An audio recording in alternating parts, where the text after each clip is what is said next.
Chapter 946. Tenderness rose in the eyes of the blue-clothed youth.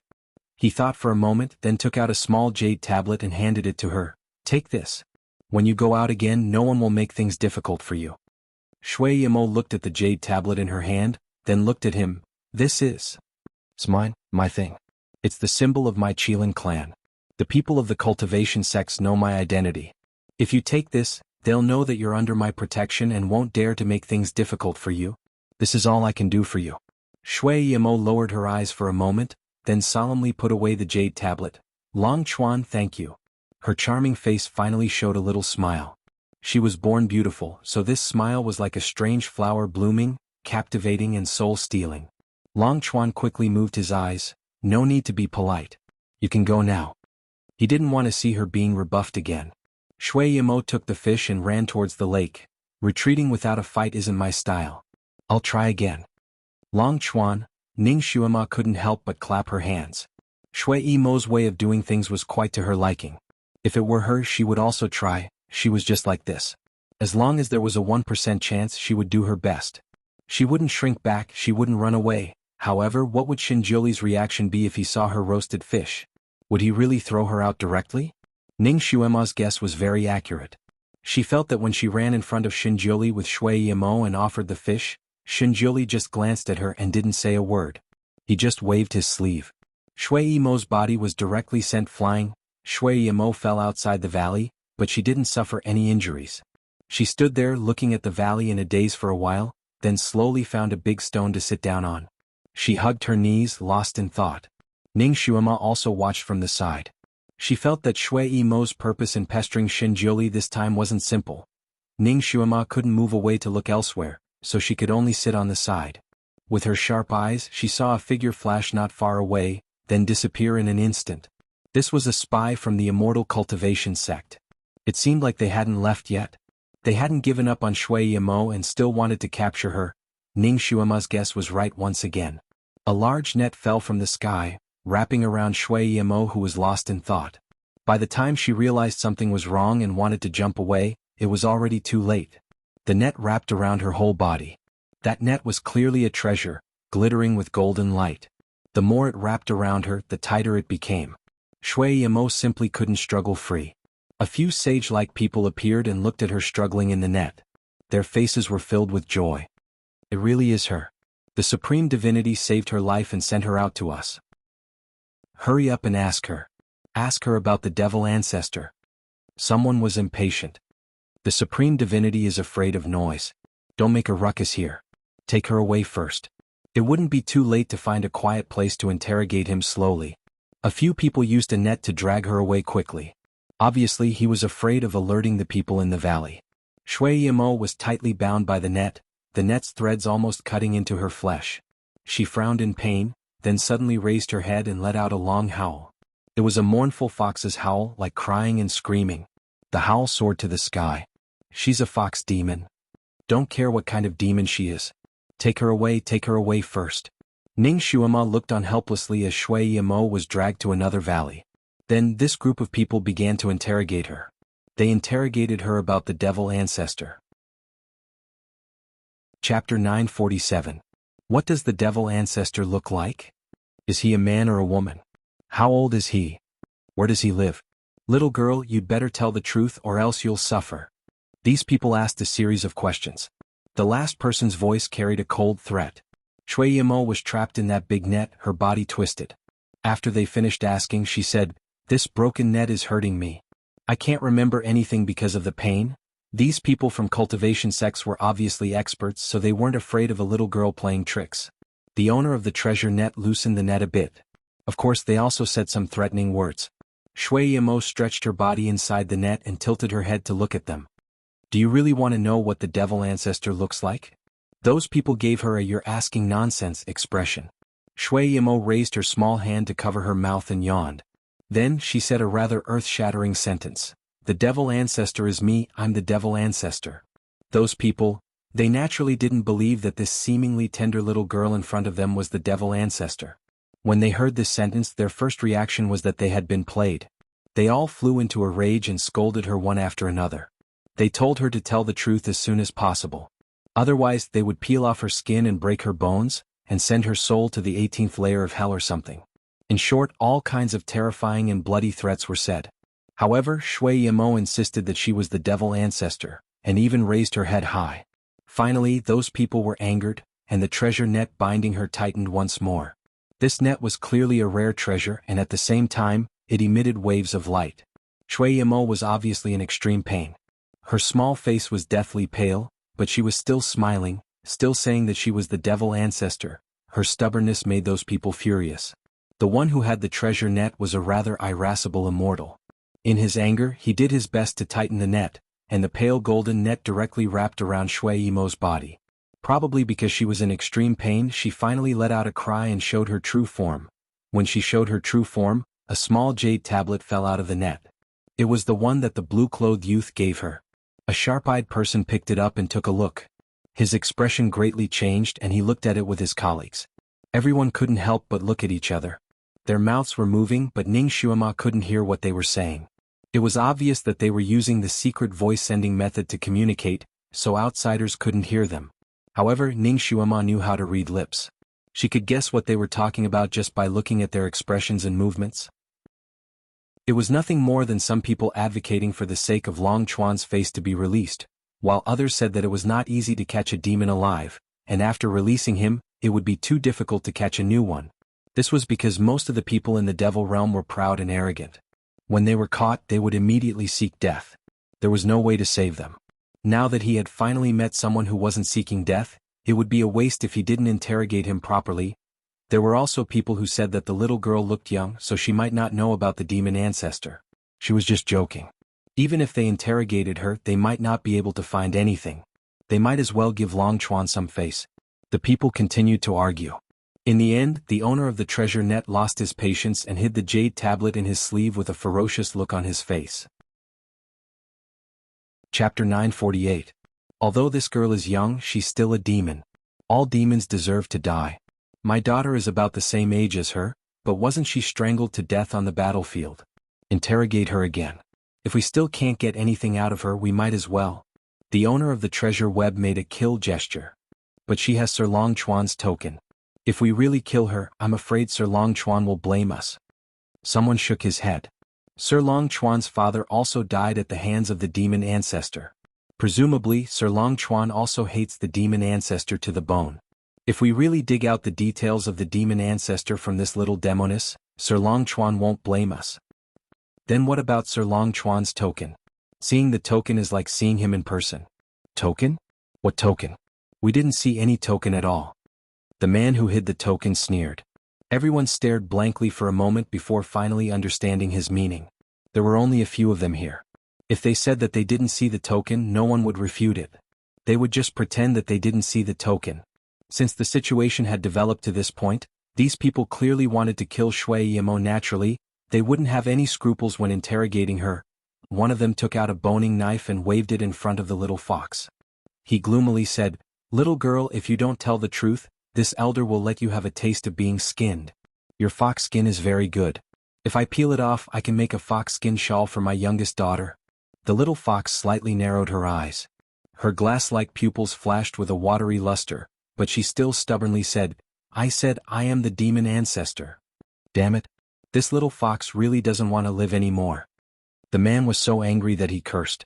The boning knife flashed in the air. "I'll gouge out her eyes first. I have Sir Long Chuan's token.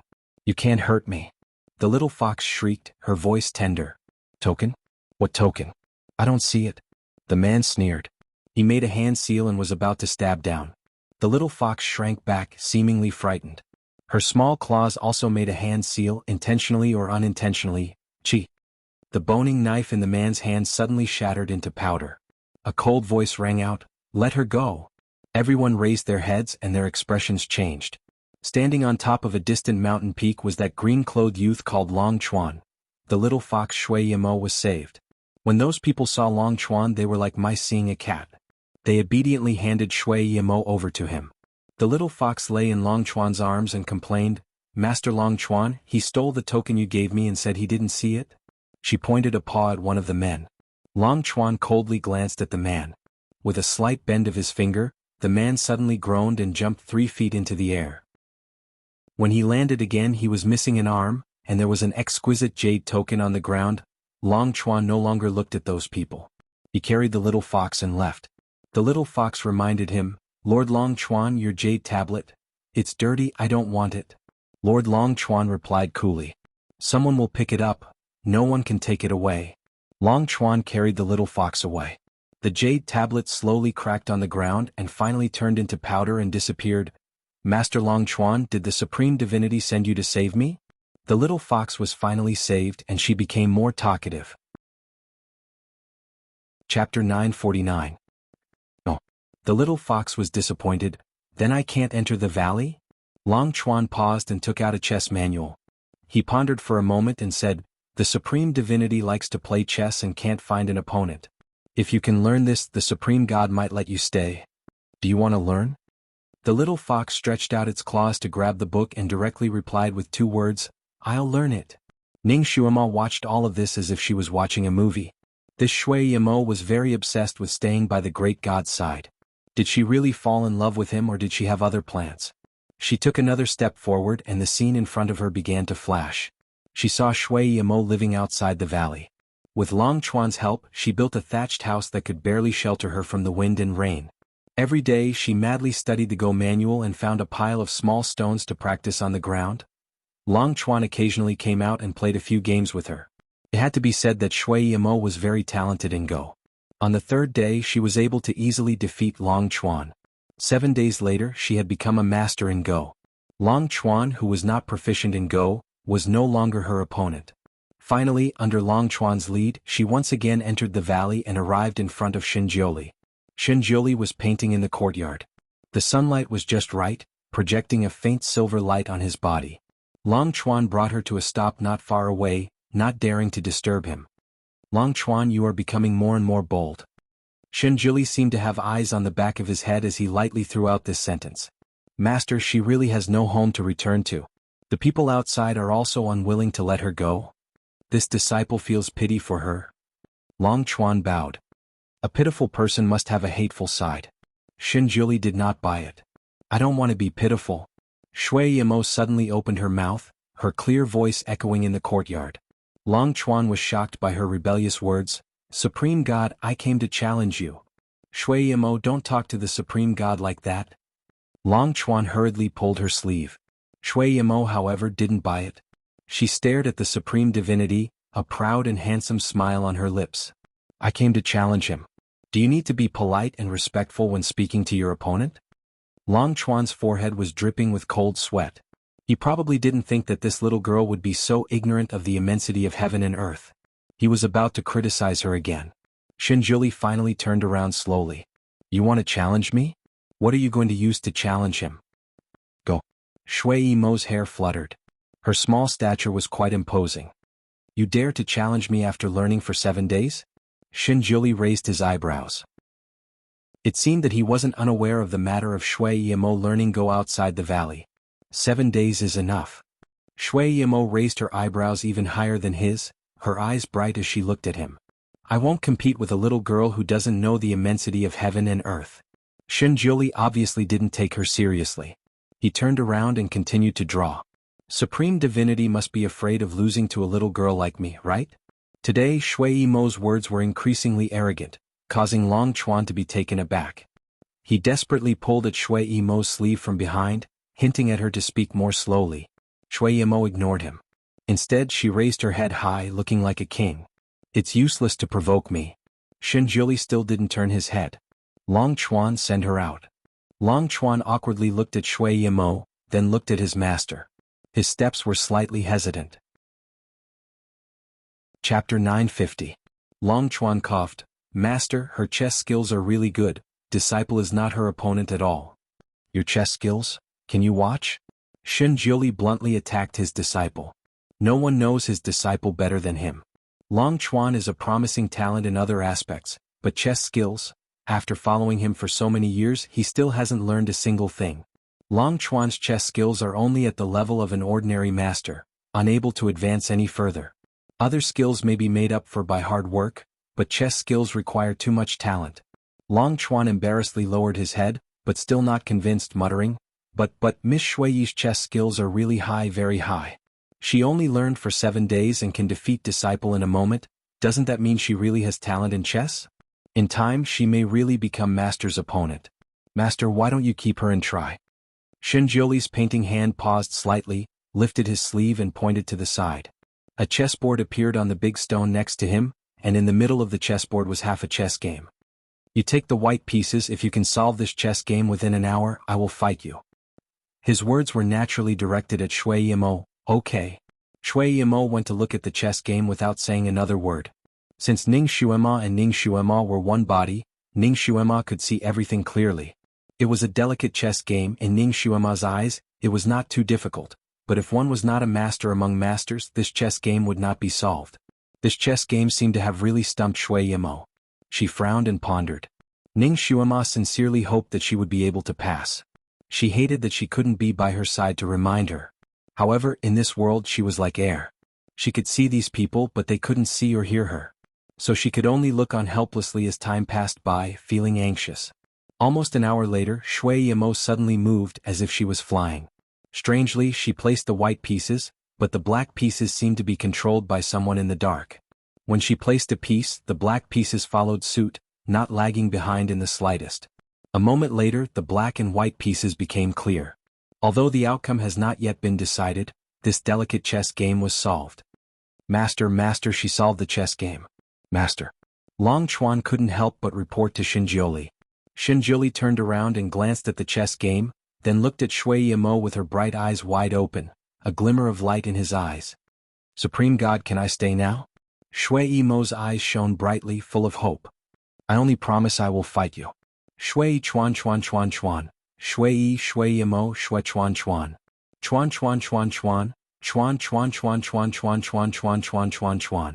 Ning Xuema knew how abnormal Shinjioli's chess skills were.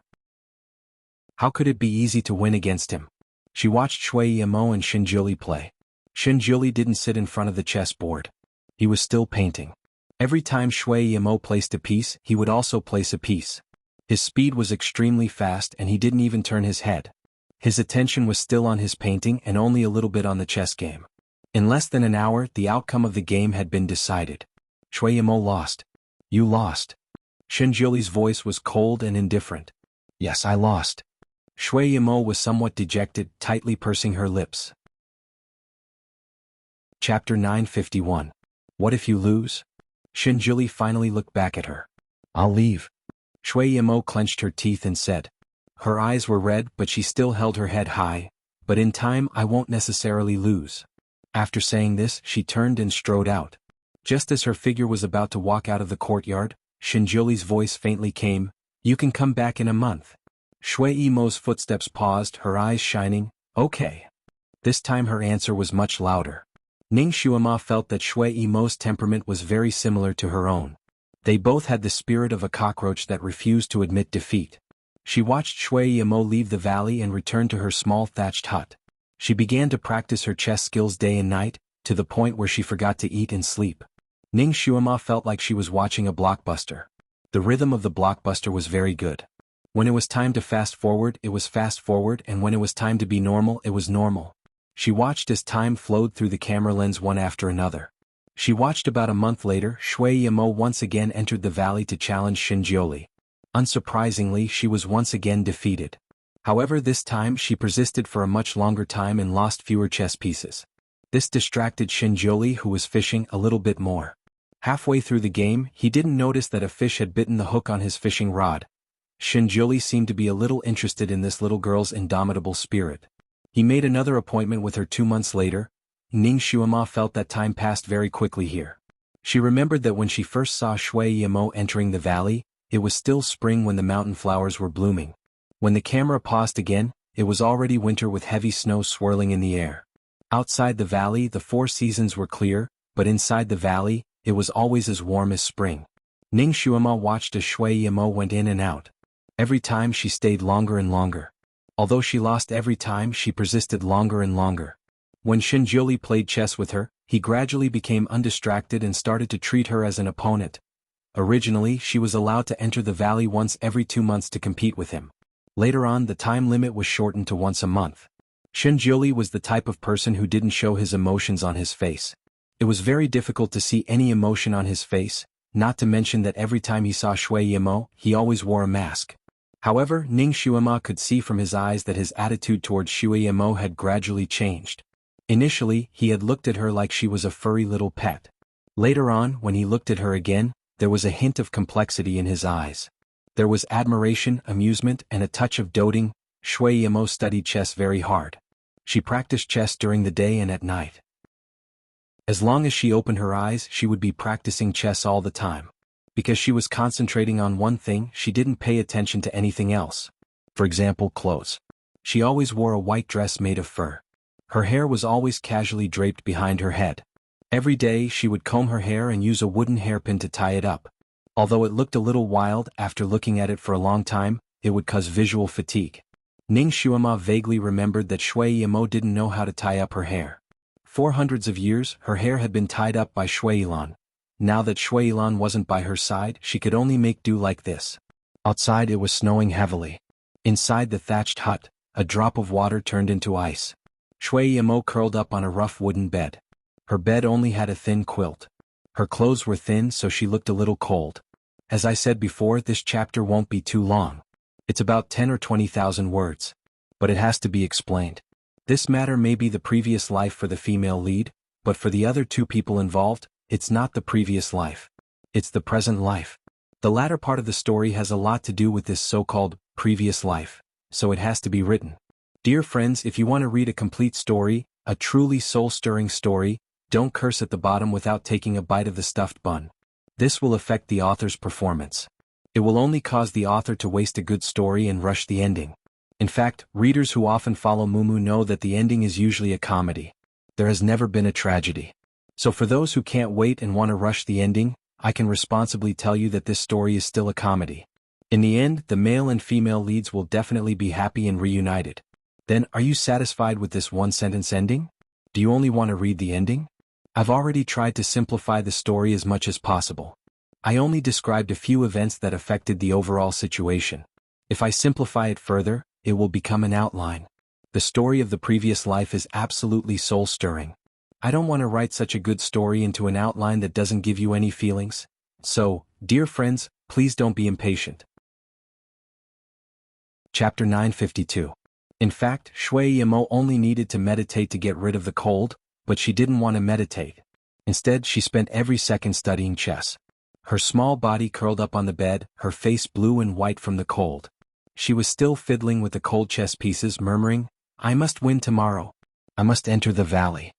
She was probably too cold and too sleepy. After fiddling with the chessboard for a while, she unknowingly fell asleep. She wasn't very good in her sleep. She was already uncomfortable from the cold, but she still kicked off the quilt and curled up into a ball wearing only a thin layer of clothing. Not long after she fell asleep, a white light flashed in the room, and a person appeared in the room. Shenjiuli. He actually graced her humble abode with his presence. He looked down at the girl sleeping there. With a lift of his hand, the thin quilt she kicked to the side was put back on her body. Looking at the furnishings of her small room, his eyebrows slightly wrinkled. It was truly a humble abode. Besides a bed, a table, and a stool, there was nothing else. "I must win," Shui Yimo murmured on the bed. She didn't open her eyes, obviously talking in her sleep. Shenjiuli was just about to go out when he heard her sleep talk. His footsteps paused, and then he disappeared at the door. On the bed, Shui Yimo slowly opened her eyes. She looked in the direction Shenjiuli disappeared, seemingly lost in thought. After a while, she closed her eyes slightly, her fingers clenching the thin quilt covering her body. She sighed and encouraged herself, "I must win. I have no way out." Ning Xuema's heart jumped and she almost blurted out, "Why are you so determined?" Naturally, she didn't get an answer from Shui Yimo. Shui Yimo closed her eyes again. This time she should have really fallen asleep. Because Ning Xuema also saw darkness in front of her. After the darkness passed, Ning Xuema was already in Shenjiuli's palace in the valley. Shui Yimo and Shenjiuli sat across from each other. On the small table in front of them was a black and white chessboard. This game of Go went on for a long time. On the small table beside Shenjiuli was the tea that he often drank. After nearly a year, Shui Yimo still looked like she was 15 or 16 years old. She had also lost a lot of weight, making her pair of big eyes look even bigger and brighter. Shinjuli took a sip of his tea, then looked at Shui Yamo across from him. She was propping up her forehead, seemingly hesitant about what to do. Her little mouth was slightly dry and she looked a little dehydrated. When she finally placed her chess piece, she suddenly discovered that there was a cup of tea beside her. The tea was light green and fragrant. She raised her head and looked at him, her eyes shining. "Thank you, Supreme Divinity." She smiled like a flower and drank the cup in one go. She gave him a thumbs up. "Good tea." After drinking the cup of tea, her little mouth moistened a lot, like a dewy flower. Shinjuli looked at the empty teacup, then looked at her. "Tea should be savored. Don't drink it like a cow." Shui Yamo smiled. "I'm too thirsty. One more cup and I'll drink it." Shinjuli calmly took another sip of tea, then put the teacup closer to her. "Pour it." Shui Yamo stared blankly. They had known each other for a year, but this was the first time he had ordered her to do something. Although this task was very insignificant, it was clear that his attitude towards her had changed. This was a good sign. Shui Yamo immediately picked up the teapot and poured a cup for him. Of course, she also poured a cup for herself. Chapter 953. The teapot is not big, but after pouring out 2 cups of tea it's still full. Obviously it's a treasure. Because Shui Yamo was fasting, she hadn't eaten or drunk anything for a year. This tea was obviously not ordinary tea. It should have something to replenish her strength. Not long after Shui Yamo drank it, her little face looked rosy and she became much healthier. "You haven't eaten or drunk anything this year?" Shinjuli began to chat with her about daily life. "I don't eat." Shui Yamo's confidence is somewhat lacking. She does know the art of Inidia, but the reason why she doesn't eat or drink is because she doesn't know how to do it, and also focused on honing her chess skills. As soon as her voice fell, a plate of pastries appeared in her hand. The pastries look, smell and taste good. At first glance you can tell it's a delicacy. Although she doesn't need to eat for a long time, it doesn't mean she doesn't have cravings. Now that she suddenly saw a plate of pastries, she couldn't help but swallow a mouthful of saliva. She looked up at him. "For me?" "A prize." Shinjuli briefly answered with 2 words. "If you win, not only can you stay, this plate of pastries is also yours." "What if I lose again?" Shui Yamo doesn't fight a muddled battle. She has lost too many times, so she has to consider what to do if she loses. "If you lose, leave here forever and never come back." Shinjuli stated his conditions. Shui Yamo's fingers stiffened, her little face slightly changed. "My chess skills have improved fast enough." "It's quite fast, that's why I accompanied you for half a year." Shinjuli's tone is still indifferent, his eyes falling on her. "So, this game is a crucial one, do you understand?" "I understand." Shui Yamo's little face also became serious. Every single piece was carefully calculated before it was placed.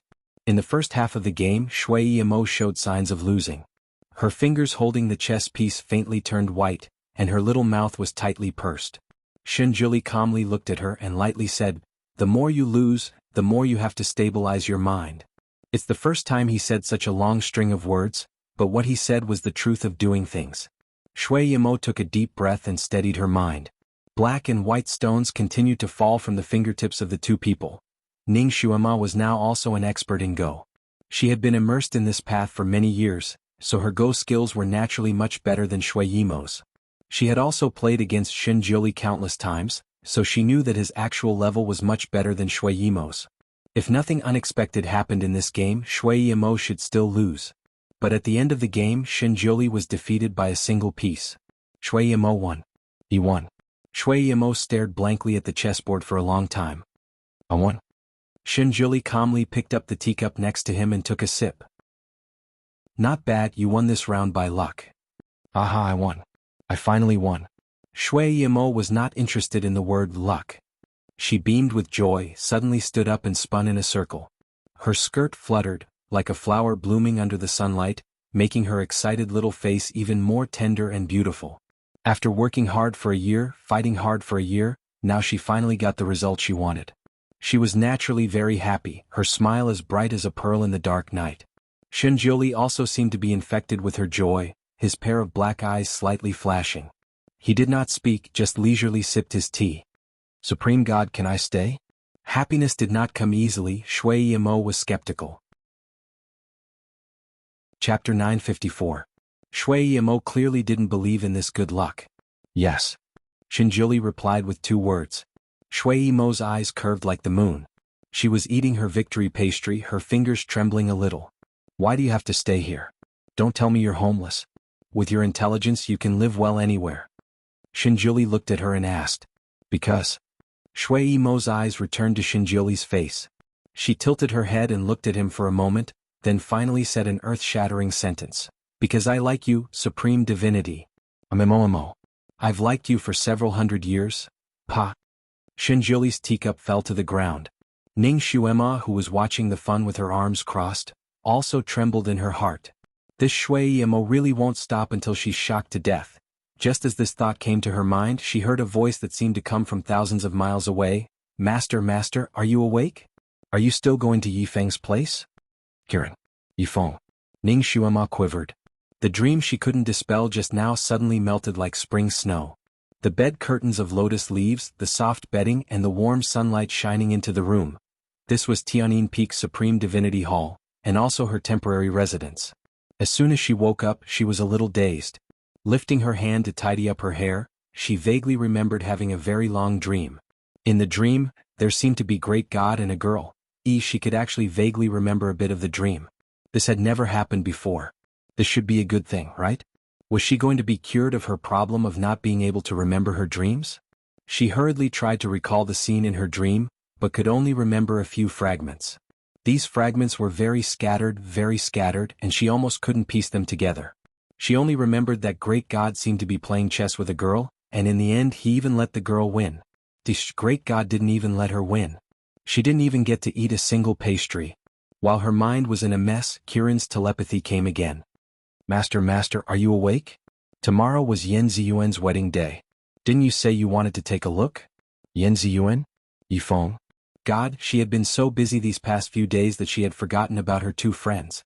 Oh no, oh no. Tomorrow was Yan Ziyuan's wedding, and her Buddha Lotus Mountain was 4,000 to 5,000 miles away from Daliang City. Even if she flew, she wouldn't be able to get there in a day. She thought about Yifeng's loneliness and how well Yan Ziyuan treated her.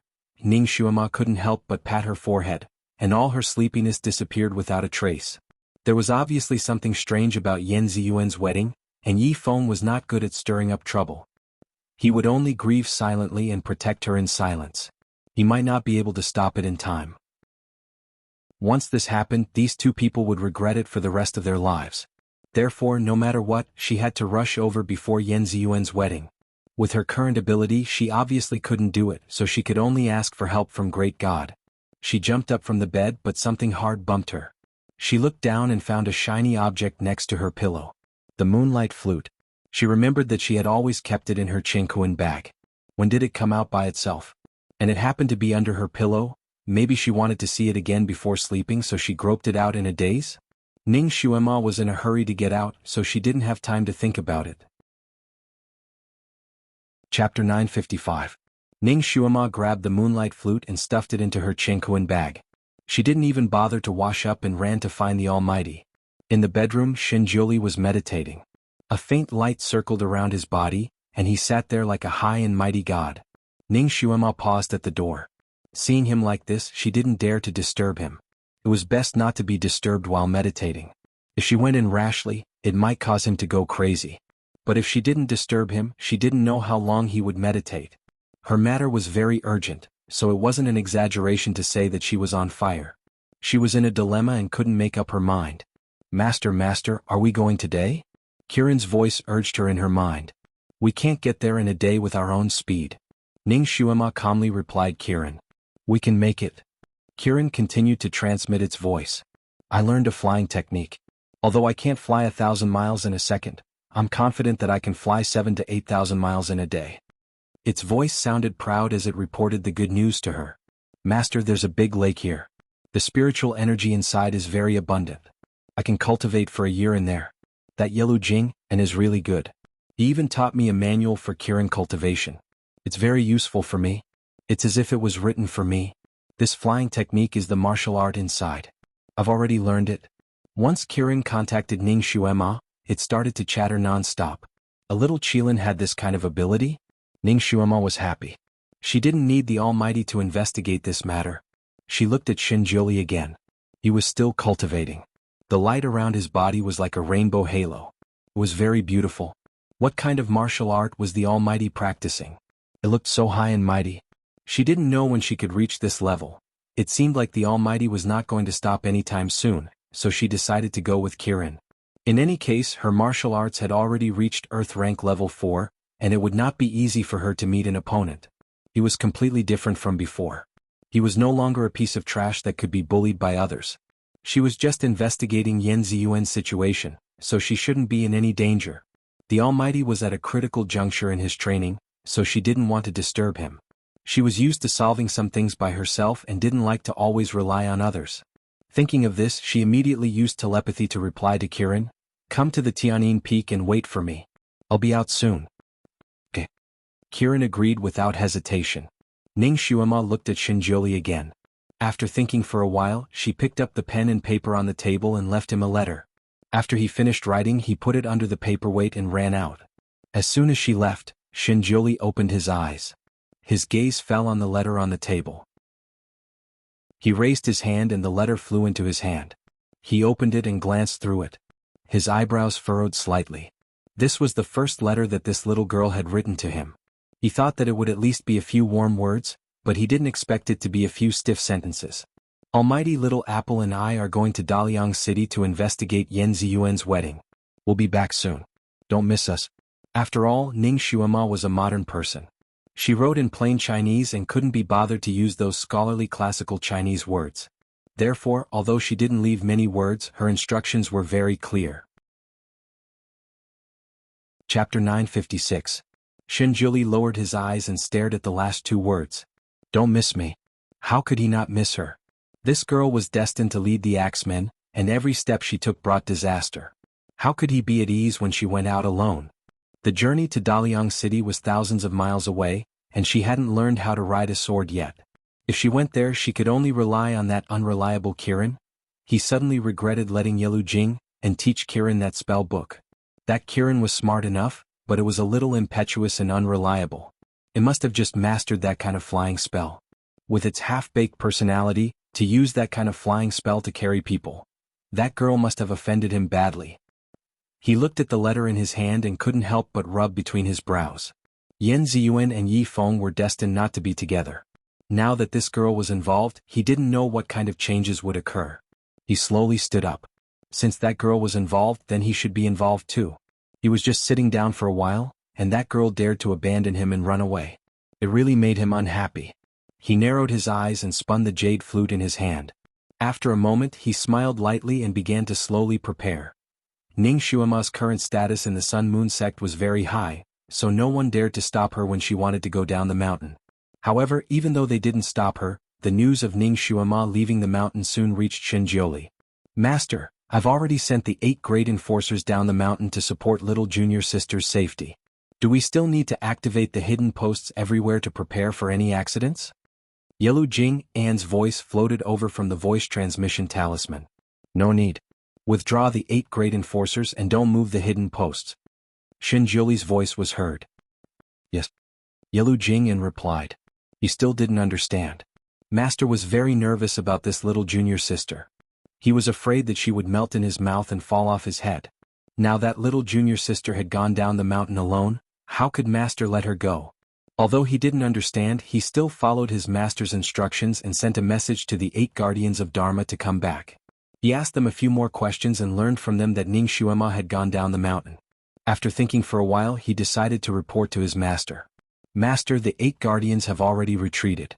Little junior sister has already reached the bottom of the mountain. She is accompanied by Ji Yun Huang and his wife. Helian Xiao is also sending her off." Xinjiuli's fingers, which were sorting out the medicinal pills, suddenly paused. After a while he replied, "Got it?" The sound-transmitting talisman returned to its original color. Yelu Jing rubbed his nose. He didn't know why, but he felt that his master's last 3 words weren't very good. When entering and exiting the Sun-Moon sect, no disciple was allowed to come and go as they pleased. Aside from the ancestor himself, everyone else had to take the normal path to enter and exit the sect. Otherwise they would not be able to leave. When Ning Xuemo reached the mountain gate, she didn't expect to bump into Ji Yun Huang and Tian Xueqing. They were obviously going back to Chongkong country. Daliang City was a frontier city of Chongkong country. When Ji Yunhuang heard that Ning Xuema wanted to go to Daliang City, he immediately suggested that they go together. He had an extremely fast flying carriage at the bottom of the mountain that could send her there. Even a blind person could see Ji Yunhuang's feelings for Ning Xuema. Tian Xueqing didn't say a single word during the whole journey. When Ning Xuema and Ji Yunhuang were talking, she walked far ahead of them. Ji Yunhuang's carriage was called Auspicious Cloud Crane. It was on the back of a golden-winged great pung. Chapter 957. The great pung bird's flying speed was extremely fast. It could travel 4,000 to 5,000 miles in a day without any problems. According to Ji Yunhuang, he could make the great pung bird fly even faster. They wouldn't need to rest at night. According to his estimation, they should be able to reach Daliang City by tomorrow morning. Ning Xuema calculated the time. Yan Ziyuan's wedding should be tomorrow at noon. She had to get there in the morning. If she didn't investigate clearly before speaking up to stop them, she was afraid that she would be too late. She had also asked Kiran. According to Kiran, they should be able to arrive by tomorrow morning. They should arrive 8 hours earlier than Ji Yunhuang's carriage. Right now, Ning Xuema was in a race against time. 8 hours was extremely precious to her. Furthermore, she didn't want to have anything to do with Ji Yunhuang, so she tactfully declined his offer. Ji Yunhuang was naturally disappointed. He was about to persuade her again when he met Helian Xiao, who had just returned to the mountain. Helian Xiao was a bright and enthusiastic youth.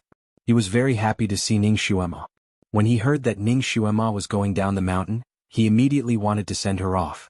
No matter what, he had to send Ning Xuema off the mountain. Just like that, the 3-person group became a 4-person group. Helian Xiao pestered Ning Xuema and asked her many questions, pushing Ji Yunhuang to the side. Although Ji Yunhuang was unhappy, he couldn't do anything about it. According to seniority, Ji Yunhuang and Helian Xiao were senior and junior brothers. They were of the same generation. Moreover, the other party was the son of a prince of the Feishing kingdom. Regardless of his status in the Sun Moon sect or his status as a commoner, Ji Yunhuang couldn't suppress him. Ji Yunhuang's temperament was rather gloomy. He belonged to the type of people who didn't express his emotions in words. This kind of person also had a fatal flaw. He wasn't used to fighting with others openly. Simply put, he wasn't as thick-skinned as Helian Xiao. Furthermore, Ji Yunhuang disdained to fight with a half-grown child like Helian Xiao.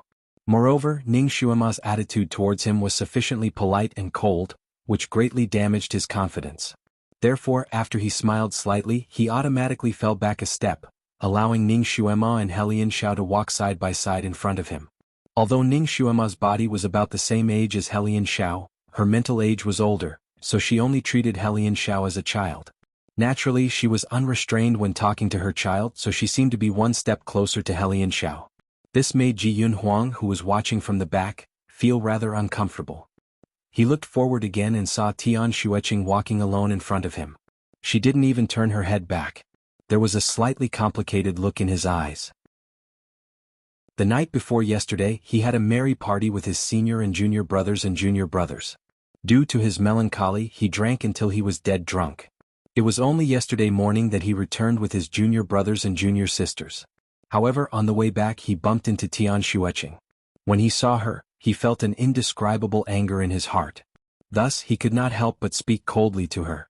After provoking her to leave, he went to 4th junior sister's room and poured a few large cups of hangover soup to sober her up. After he sobered up, he didn't want to return to his room. Instead, he went to train with his fellow disciples for a day. However, due to carelessness, he missed the last 2 hours of his return and fainted on the martial arts field. He heard from his fellow disciples that they were very anxious at that time and were about to find a doctor from the Sun Moon sect. However, Tian Xueqing came and carried him back to his room without any explanation. Her fresh blood woke him up, and the moment he opened his eyes, she silently burrowed into his arms as usual. He wished he could kill her. However, he couldn't leave her. He hatefully pressed her under his body and entered her without any warmth as usual. He took her without any pity. Chapter 958. After a round of lovemaking, Ji Yunhuang regained his strength and pushed her away in disgust before turning around to sleep. However, she did not try to hug him from behind like before. Instead, she got up and left. She did not return for the entire night. She only came back this morning and went down the mountain with him as if nothing had happened. These days, other than being forced to be intimate with her, Ji Yunhuang was too lazy to talk to her. On the other hand, she was always trying to talk to him, always trying to get close to him. After she came back this morning covered in dew, she did not say a single word to him. Before bumping into Ning Xuema, he and Ning Xuema walked one after the other without talking to each other. Ji Yunhuang was too lazy to talk to her. Perhaps she was aware of this and did not force him to. After he and Ning Xuema bumped into each other, Tian Xueqing automatically moved a long distance away from them as if she was trying to avoid arousing suspicion. It was still the same now. She walked alone in front at a moderate speed and maintained a certain distance from them. Ji Yunhuang unintentionally saw her back and suddenly realized that she had lost a lot of weight compared to when she first came to his side. Her slender waist looked like it would be blown away by a gust of wind as she walked on the mountain road. His heart skipped a beat and inexplicably, a bit of pity rose from the bottom of his heart. However, he seemed to have thought of something and his eyes suddenly turned cold as he looked away. This woman used an improper method to obtain him. Why should he pity such a scheming woman? He would rather pity a beggar on the side of the road than pity her. This group of four was rather strange. While Ning Xuema and Helian Xiao were talking, they also noticed the abnormality between Ji Yunhuang and Tian Xueqing. That girl was obviously the crown prince's consort, but he treated her worse than a stranger. What happened between the two of them that made them treat each other with such respect? Ning Xuema thought for a moment. Although she did not have any feelings for Ji Yunhuang, she still saw him as a friend. Seeing her friend's situation, she could not help but want to care for them. They were her friends, so she wanted to see them well. She fell a step behind and walked shoulder to shoulder with Ji Yunhuang. "Your Highness, is there a misunderstanding between you and Miss Xueqing?" Ji Yunhuang was obviously unwilling to talk about it. He only said, "It's not a misunderstanding. You don't like her?" "Of course. Then why did you agree to marry her as the crown princess?" Ning Xuema was somewhat displeased. Ji Yunhuang gave a short laugh. His smile contained a hint of mockery. "Xuema, in this world you can't marry someone just because you like them. Even if they don't like each other, they still have to marry. How many couples in this world marry because they love each other?" Ning Xuema. She was stumped. This world was not much different from the feudal society of her time. The marriage between a man and a woman depended on the orders of their parents and the words of a matchmaker. Most people did not even know what the other party looked like when they got married. However, Ji Yunhuang should be different, right? Rumor had it that Lu Hinti had arranged for him to marry a lot of noble ladies, but he had rejected them all. Even Lu Hinti had a headache over his son's marriage. Then now, could it be that because Tian Xueqing was bestowed to Ji Yunhuang by the great god, Ji Yunhuang did not dare to reject her? However, Ji Yunhuang should not know that Han Shanyue was the ancestor, right? Then why was he so obedient? Ning Xuema had many questions in her mind. Chapter 959. She looked at Ji Yunhuang and said, "Your Highness, I thought you could make your own decisions." Ning Xuema thought for a moment and said, "If you really don't like her, you can reject this marriage. Otherwise, you'll be wasting her youth." Ji Yunhuang's gaze turned to Ning Xuema and said indifferently, "If I can't marry the girl I like, then to me all the girls in this world are the same. It doesn't make a difference who I marry, it's just to carry on the family line." Ning Xuema was speechless. Ji Yunhuang's way of thinking was common among the men in this continent, so it was understandable. "Then you should treat her better." Ning Xuema couldn't stand Ji Yunhuang's coldness towards Tian Xueqing. "Her?" Ji Yunhuang glanced at Tian Xueqing and said, "She's not worthy." Ning Xuema was speechless. It seemed like Ji Yunhuang's hatred towards Tian Xueqing was not ordinary, but he was unwilling to talk about it. Ning Xuema tried to probe him a few times but to no avail. She was too lazy to care about it. She was in a hurry to rush to Daliang City, so she didn't have time to talk to Ji Yunhuang. After thinking about it, she decided to forget about it. Everyone had their own fate and it wasn't something she could control. When she parted ways with Ji Yunhuang, Ning Xuema said, "Your Highness, I don't know what's going on between you and Miss Tian Xueqing, but from what I've seen, she's a good girl. You have to learn to cherish the people in front of you. Don't regret it after you lose them. Alright, that's all I have to say. Take care." She said a few more words to Helian Xiao before jumping onto Kirin's back. She patted its head and said, "Little apple, let's go." After leaving Buddha Lotus Mountain, Kirin was already able to fly. It was eager to try, so it immediately rose into the sky like a rocket launcher. Ji Yunhuang stood in place and watched as Ning Xuema was carried by Kirin and turned into a small black dot in the sky. He lowered his eyes and clenched his fists in his sleeves again. He missed it. He really missed it. She had never felt the distance between him and her so clearly before. A few months ago they were still walking hand in hand. She was still a little dependent on him and still had some hazy feelings for him. However, after he slapped her for Ji Yunyao that day, everything changed. Now she only treated him as a friend, a true friend. No matter how close he got, he couldn't get any closer to her. Shuema, without you, what's the difference between the women in this world? Occasionally he would turn his head and see Tian Xueqing standing far away. She was also looking at the place where Ning Shuema had disappeared, lost in thought. Her expression was a little dazed and no one knew what she was thinking. Ji Yunhuang suddenly became impatient and whistled. A moment later, the golden-winged roc that had been searching for food nearby landed in front of him. The great pung bird was very big, and on its back was a carriage that was the size of a small house. He and Tian Xueqing had come in this carriage. Just as he was about to call Tian Xueqing to get on the carriage, the sound of a crane suddenly came from the sky. A red-crowned crane carrying a woman landed on the ground. Brother Crown Prince. Ji Yunyao jumped down from the crane's back and threw herself at Ji Yunhuang. She wanted to throw herself into Ji Yunhuang's embrace as usual. Ever since Ji Yunhuang knew that this sister of his had some abnormal feelings for him, he had subconsciously distanced himself from her. These days, every time he saw Ji Yunyao, he wouldn't let her throw herself into his embrace. It was the same now. Chapter 960.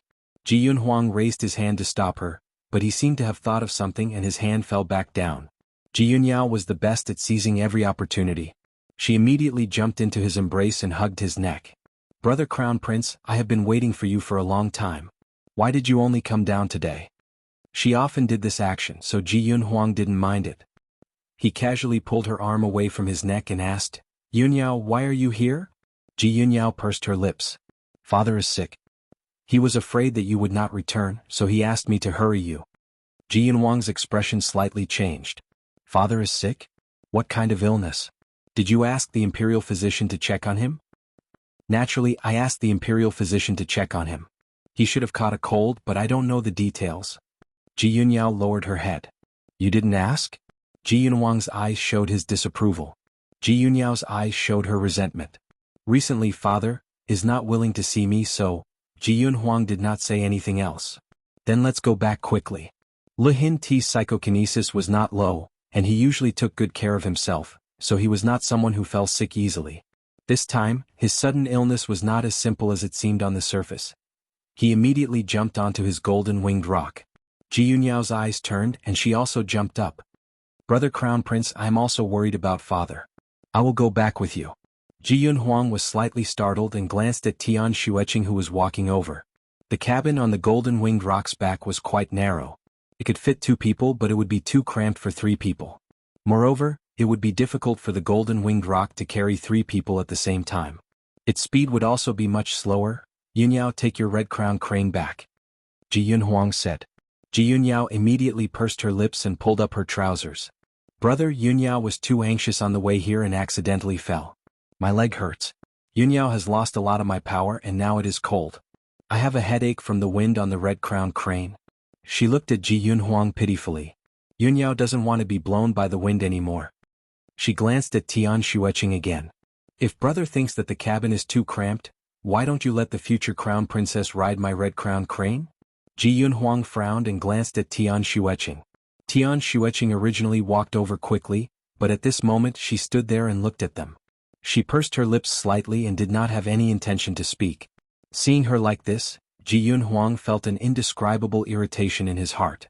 His head heated up, he immediately said, All right, we'll do as you say. He then glanced at Tian Xueqing and said, You can sit on Yunyao's crane at the back. After saying this, she entered the carriage. Ji Yunyao naturally followed behind her. Before entering, she smiled at Tian Xueqing. Then I'll have to trouble the crown prince consort. The golden-winged roc seemed to have sensed its master's impatience and immediately soared into the sky.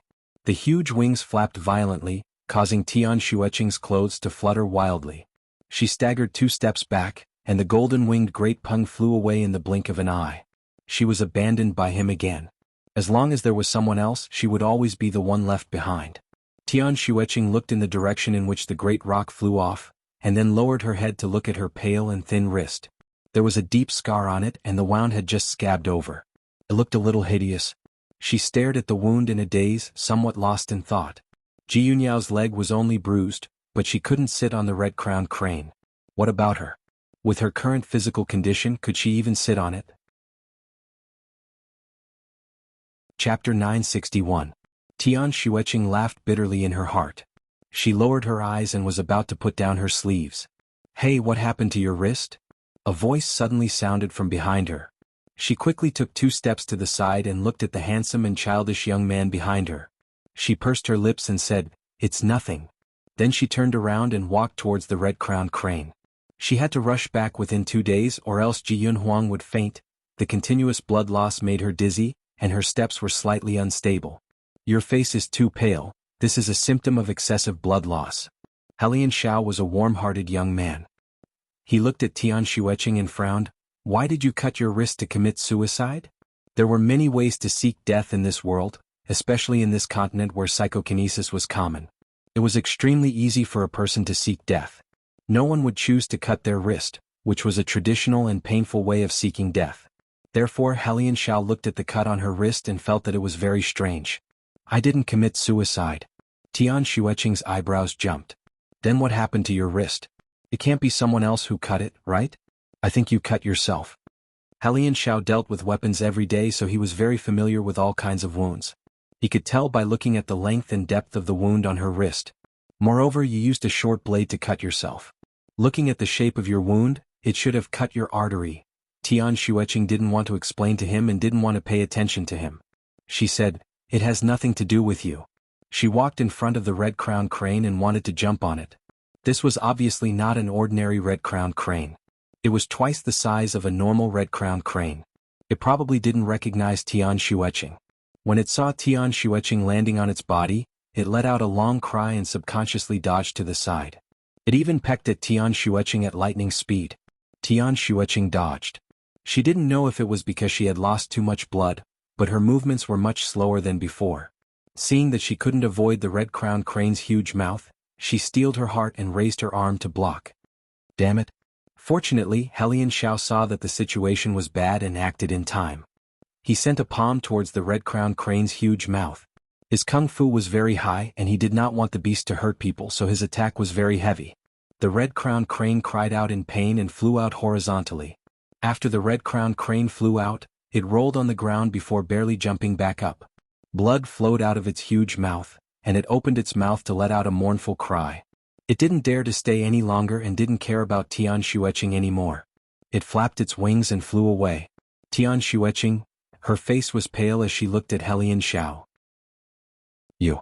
Now that even the red-crowned crane had flown away, how was she going to go back? Helian Xiao raised his head and said, "This kind of beast needs to be taught a lesson." He then looked at Tian Xueqing and said, "Strange, I remember that your martial arts are quite high. How come you almost couldn't dodge this beast's attack?" Tian Xueqing took a deep breath and suddenly grabbed Helian Xiao's collar. "Think of a way to help me catch up to that crane." She was small in stature, but her strength was not small. Helian Xiao was caught off guard by her and staggered. He quickly used a pole to stabilize himself. "Hey, let go of me. Men and women shouldn't touch each other. Why are you chasing that beast?" Tian Xueqing finally let go of him. "I want to return to Chongkong country within 2 days, so I can only ride that crane. Is there any way to catch up to it?" Helian Xiao tidied up his collar and looked surprised. Chapter 962. That Ji Yunhuang has already treated you so badly. Why are you in such a hurry to go back? There is a relay station 100 miles away from here. You can rent a flying beast there. You can rent one and fly back slowly. Your body is not suitable to ride fast flying beasts. Otherwise, if the wind is too strong, you won't be able to. Where is the relay station? Which direction? Tian Xueqing interrupted Helian Xiao's chatter. Do you see the small left path in front? Follow it until you reach the end. Helian Xiao pointed in the direction. Tian Xueqing did not say anything and turned around to run towards the small path. Helian Xiao was speechless. Tian Xueqing was running while gasping for breath when she heard the sound of galloping behind her. Hey, that crown prince consort! Tian Xueqing was stunned. She turned around and saw Helian Xiao running towards her on a lion. Stop right there. Tian Xueqing raised her eyebrows in surprise. Why, are you chasing after me? Helian Xiao stretched out his hand to her from the lion's back. Come up, I'll send you there. He beat her red-crowned crane away and felt bad seeing a weak girl running on foot. After much consideration, he decided to send her off. Tian Xueqing's face was slightly red because of running. She looked at the lion and then at him. She took a step back. No, I can run there myself. Helian Xiao was not in a good mood. Your body should be resting. It's not suitable for such intense activities. I'm just sending you off. I don't have any other intentions. Tian Xueqing paused. All right, then I'll have to trouble you to send me off. She flew up and sat behind Helian Xiao. Helian Xiao suddenly felt uncomfortable. Although he was still a child, he felt that he was a man. A man letting a weak girl sit behind him like she was hugging him. Hey, you sit. He was about to say, you sit in front, when he suddenly felt a hand on his waist. He was not prepared at all and flew out like a cloud. When he landed on the ground, Tian Xueqing had already flown away on his lion. She only left a sentence in the air. I'll borrow it temporarily. I'll let it go when the time comes. Helian Xiao was speechless.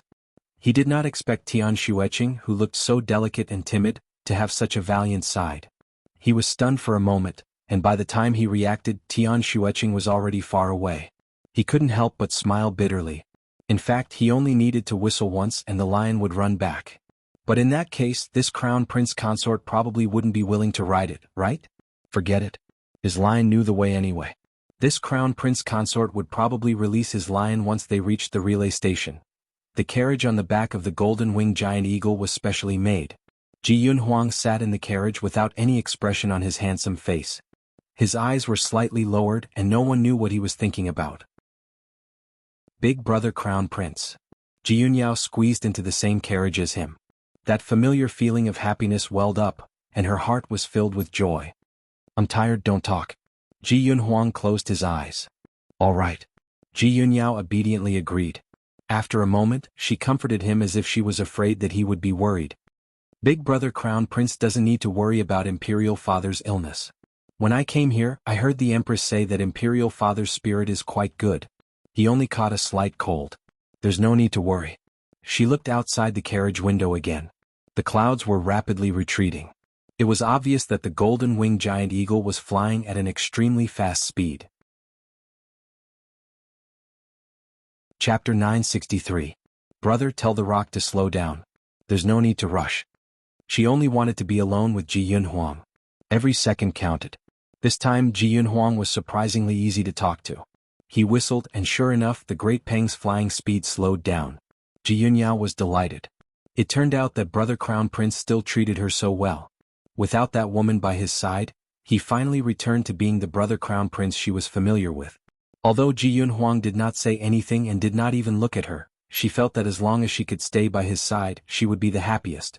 She saw that Ji Yunhuang had his eyes closed, so she did not dare to disturb him.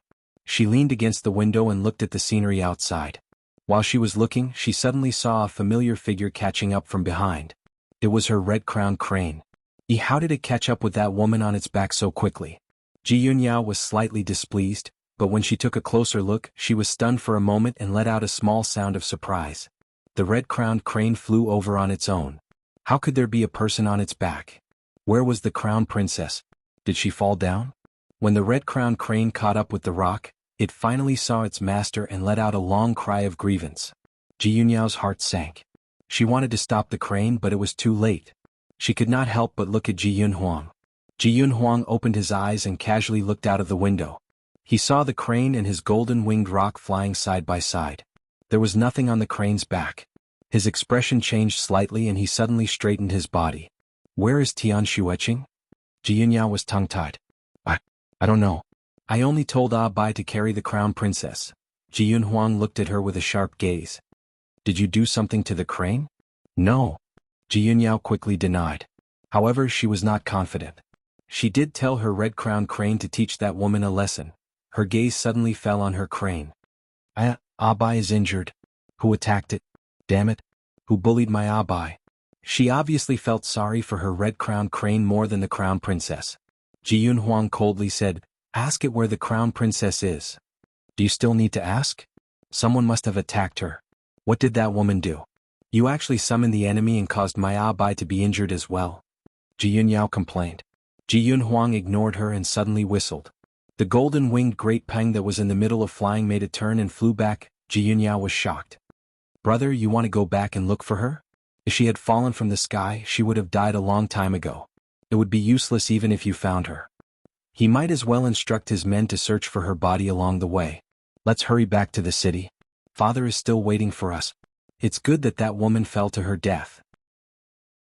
It could also be considered as removing the thorn in her heart. Big Brother Crown Prince was hers, and any woman who coveted him deserved to die. Before Ji Yunyao could finish her rambling, the carriage door suddenly opened. Her body was pushed out of the carriage door by a strong force. Her body immediately floated into the air. She screamed in fright. Before she could stop screaming, she had already landed on the red-crowned crane's back. The crane swayed and almost threw her off. She desperately grabbed onto the crane's feathers and barely stabilized her body. When she raised her head again, Ji Yunhuang's golden-winged rock was already far away. Only one sentence was left floating in the air. You go back first, I'll catch up later. Chapter 964. Ji Yunyao stared blankly on the back of the red-crowned crane and clenched her fists tightly. Needless to say, Ji Yunhuang must have gone back to find his crown princess. Could it be that Brother Crown Prince had fallen in love with his crown princess? When Ji Yunhuang found Tian Xueqing, she was riding on the back of a curtain-winged bird and flying in his direction. The curtain-winged bird's flying speed was considered fast among birds, but it also had a bad habit. This bird had a violent temperament. No matter who wanted to ride it, they had to tame it first. This bird was even more unruly than a wild horse and was the hardest to rent out. Ji Yunhuang did not expect that she actually dared to ride this kind of bird and was slightly moved. Tian Xueqing seemed to have sensed him and raised her head to look at him. Since Ji Yunhuang was close, he naturally saw her clearly. Her face was pale and her hands were tightly grabbing onto the feathers of the bird. Her palms were covered in blood. It was obvious that Tian Xueqing had suffered a lot in order to tame this bird. At this moment, her petite body was curled up on the bird's back. Her clothes were obviously thin and fluttered wildly in the wind. When she saw Ji Yunhuang's carriage, her eyes lit up and she stared at him with wide eyes. Seeing her like this, Ji Yunhuang's indescribable irritation rose up again. He glanced at her indifferently and whistled. The golden-winged rock turned around again and flew forward. The light in Tian Xueqing's eyes dimmed. She thought that he would let her enter the carriage on the golden-winged rock's back, but she did not expect. Perhaps he flew back just to see if she was dead? After all, she was his cauldron and the source of his recovery. He did not really care about her. He just did not want her to die now. She tightly pursed her lips and felt even dizzier. She knew that she was running a fever and urgently needed rest and nourishment. However, she did not have the ability to fall sick. The wind was strong, but she was so weak that she did not have the strength to take any protective measures. She could only subconsciously grab onto the feathers of the bird and bite her lips in torment. Because of her special fate and physique, she was nurtured as a medicine person. In order to make the medicine in her body better and purer, she had suffered unimaginable hardships since she was young. Therefore, her endurance was especially strong. If it was another woman who was as weak as her, she would have fainted by the wind. However, she was still able to hold on. However, the journey was too long. She didn't know how long she had been holding on. Finally, she exhausted all her strength and fainted. His body tilted to the side and his fingers slowly loosened. She didn't notice that Ji Yunhuang's golden-winged great peng was actually not far from her. Although Ji Yunhuang hated her, he couldn't really ignore her. He seemed to be resting with his eyes closed, but he was also paying attention to her movements. He saw that she had been blown by the wind until she was leaning against the back of the curtain bird. Her clothes, skirt, and hair were pulled back in a line by the wind. He knew that she had not taken any protective measures. He was infuriated. Was this woman trying to trick him again? He picked up a book beside him to read, but his mind was in a mess and he couldn't continue reading. When he glanced out of the window again, he saw her little hands slowly letting go of the feather and her body sliding down. Damn it. If she were to fall from such a height, she would only be smashed into a meat patty. Ji Yunhuang quickly ordered the golden-winged rock to approach the large bird. Then, in a flash, he leaped onto the back of the large bird and caught her just as she was about to slide down. Chapter 965. The moment Ji Yunhuang held Tian Xueqing in his arms, he realized that her body was burning hot. She was having a fever. Damn it. He cursed under his breath and carried her back to the carriage on the golden-winged rock. Although her body was burning hot, her hands and feet were ice cold. Her body was trembling like a pendulum, and her small face was pale with a hint of greenish yellow. Her hands were dripping with blood, and there were deep and shallow wounds on her palms caused by the bird feathers. She had completely fallen into a coma and was murmuring from time to time. Her words were vague and he could not hear them clearly. He could only hear her shouting, "Mother, save me." Occasionally she would say, "Qing Qing is so sad." Ji Yunhuang looked at her with an indescribable feeling in his heart. This woman had schemed against him and he had no choice but to be together with her. He had always been distant, cold, and courteous towards girls. However, towards this woman he had always been blunt. He had never really hated a woman, but he hated her. Every time he saw her, he could not help but think of his fate of being schemed against. He could not help but feel angry. He had used all the cold words he had used on women in his life on her. Now that he saw her like this, a familiar feeling of irritation rose in his heart. He cursed under his breath and roughly shoved a pill into her mouth. However, she did not know how to swallow. Ji Yunhuang picked up the teapot beside him, but the water in the teapot had been emptied. He cursed under his breath again and lowered his head. He used his lips to block her lips and pried open her teeth. He pushed the pill to her throat and with a swipe of his hand, the pill was successfully swallowed. Although Ji Yunhuang had already had intimate contact with her many times, he always went straight to the point. He had never kissed her and had never touched her lips. At this moment, when he touched her hot yet soft lips, a strange feeling emerged in his heart. But soon after, an even deeper sense of powerlessness and disgust emerged. He quickly let go of her lips and helped her treat the wound on her hand to stop the blood flow. Because he was unwilling, his actions were not gentle and even somewhat rough. He could not help but hurt her. She groaned and opened her eyes. When she saw Ji Yunhuang, a faint light flickered in her eyes. She muttered, "Is this a dream?" Ji Yunhuang coldly glanced at her without saying a word. His pills were from the Sun Moon sect and had special effects. Her fever was subsiding, so she shouldn't die. The light in Tian Xueqing's eyes shifted slightly, and she finally realized that she was in Ji Yunhuang's carriage. She raised her hands, and when she saw that both of her hands were properly bandaged, the light in her eyes became even more intense. However, Ji Yunhuang was pierced by the light in her eyes. He coldly said, "Don't misunderstand. This prince's life is still tied to your body. Naturally, I can't let you die." Tian Xueqing's body stiffened and her eyes dimmed. She smiled and said, "Xueqing understands." She laughed sarcastically. "That's why I have to keep Xueqing alive no matter what. I still want to be your crown princess because no matter how much you hate me, you can't leave me." Ji Yunhuang, he clenched his fists. "What about me?" The smile on Tian Xueqing's face deepened. "Did I tell you the truth? Your Highness, since you know that my life is so important, please don't leave me behind so easily in the future." Ji Yunhuang was so angry that his face turned green. "You got injured on purpose." Chapter 966. Tian Xueqing was stunned and pain flashed through her eyes. However, she raised her head and smiled, "Yes, I did it on purpose." Ji Yunhuang was choked by her words and after a long while he coldly laughed. "Tian Xueqing, you've probably misunderstood. This prince indeed cannot let you die, but I have 10,000 ways to make you beg for death, unable to die. You may be the crown prince's wife, but don't even think about getting any favor from me." Tian Xueqing's face was pale, but she still smiled lightly. "I only covet your position as the crown prince's wife. Why would I want your favor?" Ji Yunhuang, Tian Xueqing, you will pay the price for what you have done. Tian Xueqing closed her eyes slightly. Her chest felt as if it was drowning in water. The price? She had already paid the price and it was impossible to take it back. The two of them stopped talking. The golden-winged rock carried them and flew into the distance, into the unknown future. Ning Xuema was extremely regretful. She regretted listening to Kirin's words. Kirin's flying speed was indeed extremely fast. It was comparable to a jet, and its speed was as fast as 1,000 miles per hour. However, Kirin did not know how to set up a wind barrier. Ning Xuema's defensive technique could be easily blocked if she was riding on an ordinary bird. But on the little Qilint's back, which was so fast, her defensive technique was obviously not enough.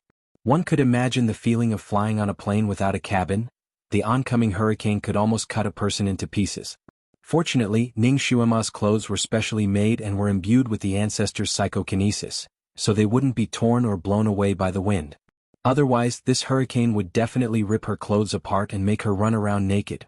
The wind made it difficult for her to open her mouth and eyes. She desperately used her psychokinesis to protect herself, but her face and body were still in pain. At such an extreme speed, not only was the wind strong, it was also very cold. She only felt that the heat in her body was rapidly disappearing, and her hand that was holding the Kirin horn was so cold that she could barely feel it. After all, Kirin was a divine beast, and its skin was naturally resistant to the wind, so it didn't feel much discomfort. It flew happily in the air. This feeling of being able to completely let go was really good. The flying skill was amazing. Master, how's my flight technique? Isn't it fast? Aha, Kirin said proudly. He was eagerly looking forward to being praised by his master. Because they were so close to each other, it spoke normally and did not use telepathy. Using that kind of spell would consume a little bit of telekinesis. Therefore, Kirin preferred to communicate with Ning Xuema normally when they could. Ning Xuema's mind was completely focused on resisting the heavenly wind. Her ears were filled with whistling sounds that tore through the air. Her ears were ringing so badly that she couldn't hear what the little Qilin was saying. Kirin asked twice but didn't get a response. He was a little puzzled, so he could only use telepathy. Master, can you hear me? Ning Xuema heard it this time, but she didn't have the energy to respond to it. She couldn't be distracted at all. Once she was distracted, she might be blown away by the wind. Damn it, if she had known it would be like this, she would have fastened a safety belt on Kirin. Kirin's body was covered with slippery scales. She could only rely on the Kirin horn to support herself while riding on its back.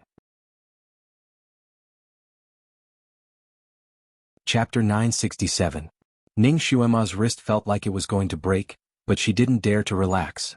Kirin didn't get any response from her, so it was puzzled. In addition, she kept grabbing onto its horn, which made it uncomfortable. It couldn't help but ask again, Master, are you distracted again? Did you hear what I said? Master, don't grab my horn so tightly, it's hard for me to turn my head. Walk your ass. If you didn't grab onto its horn, I would have flown out. Ning Xuema wanted to bite this unreliable Kirin. Her wrist was so sore that it was about to fall off. It couldn't go on like this. She felt that she could only hold on for another 7 or 8 minutes. If Kirin didn't slow down, she would really fly out. Because the wind was too strong, she couldn't open her mouth, so she used telepathy and shouted, "Slow down." She only said a few words, but her body almost slipped out of the Kirin's back. It was the first time she swore in front of Kirin. Kirin was shocked and slowed down a little. Master, what's wrong? Didn't you say that we have to go as fast as possible? She did say that, but it was under the condition that she could save her life. Ning Xuema was already uncomfortable because of the wind. Little Apple, didn't you learn how to defend against the wind? We don't need to defend against the wind when we fly. Kirin refuted. Our scales are the best protection. No matter how fast we fly, we won't feel uncomfortable. You don't need it, but what about your master? Doesn't your master need protection? Ning Xuema almost wanted to pull its scales. Kirin rarely has a master. Those who can tame a Kirin are all above the heaven rank. Kirin said proudly. It was a child after all, so it said whatever it wanted to say. It seemed that she was still too weak. Ning Xuema was speechless. Kirin was right. There weren't many people who could tame a Kirin in this world. She had gotten the little Qilin by accident. She needed to be stronger. Only then would he be worthy of being the master of Kirin. Kirin had slowed down a lot, and Ning Xuema could finally breathe a sigh of relief. Kirin was worried. Master, we won't be able to reach Daliang City in a day if we're so slow. It was traveling at a speed of 200 miles per hour. While that was fast enough, it was obvious that it would not make it to Daliang City in time. Ning Xuema inwardly sucked in a breath of air. She stretched her sore wrists on his back and steeled her heart. Go faster. Fly at full speed for an hour, then slow down to let me take a breather. Good. Hold on tight, master. Kirin was immediately energized. He sped up again and shot out like a cannonball. Just like that, Kirin alternated between going fast and going slow. After 6 hours, they had flown more than 2,000 miles. Those who had never experienced flying at full speed without any protection would not know how it felt. Ning Xuema persevered for 6 hours. She felt as if all the bones in her body were going to fall apart. Her wrists were so sore that they were numb. It felt as if they were going to break. However, this was also a great training for her skills. As she had to withstand the bone-piercing cold wind, the fire psychokinesis in her body automatically circulated faster and faster. It also became more active. After 6 hours, it had improved to a new level. Although it had not leveled up, Ning Xuema could already feel the increase in its power.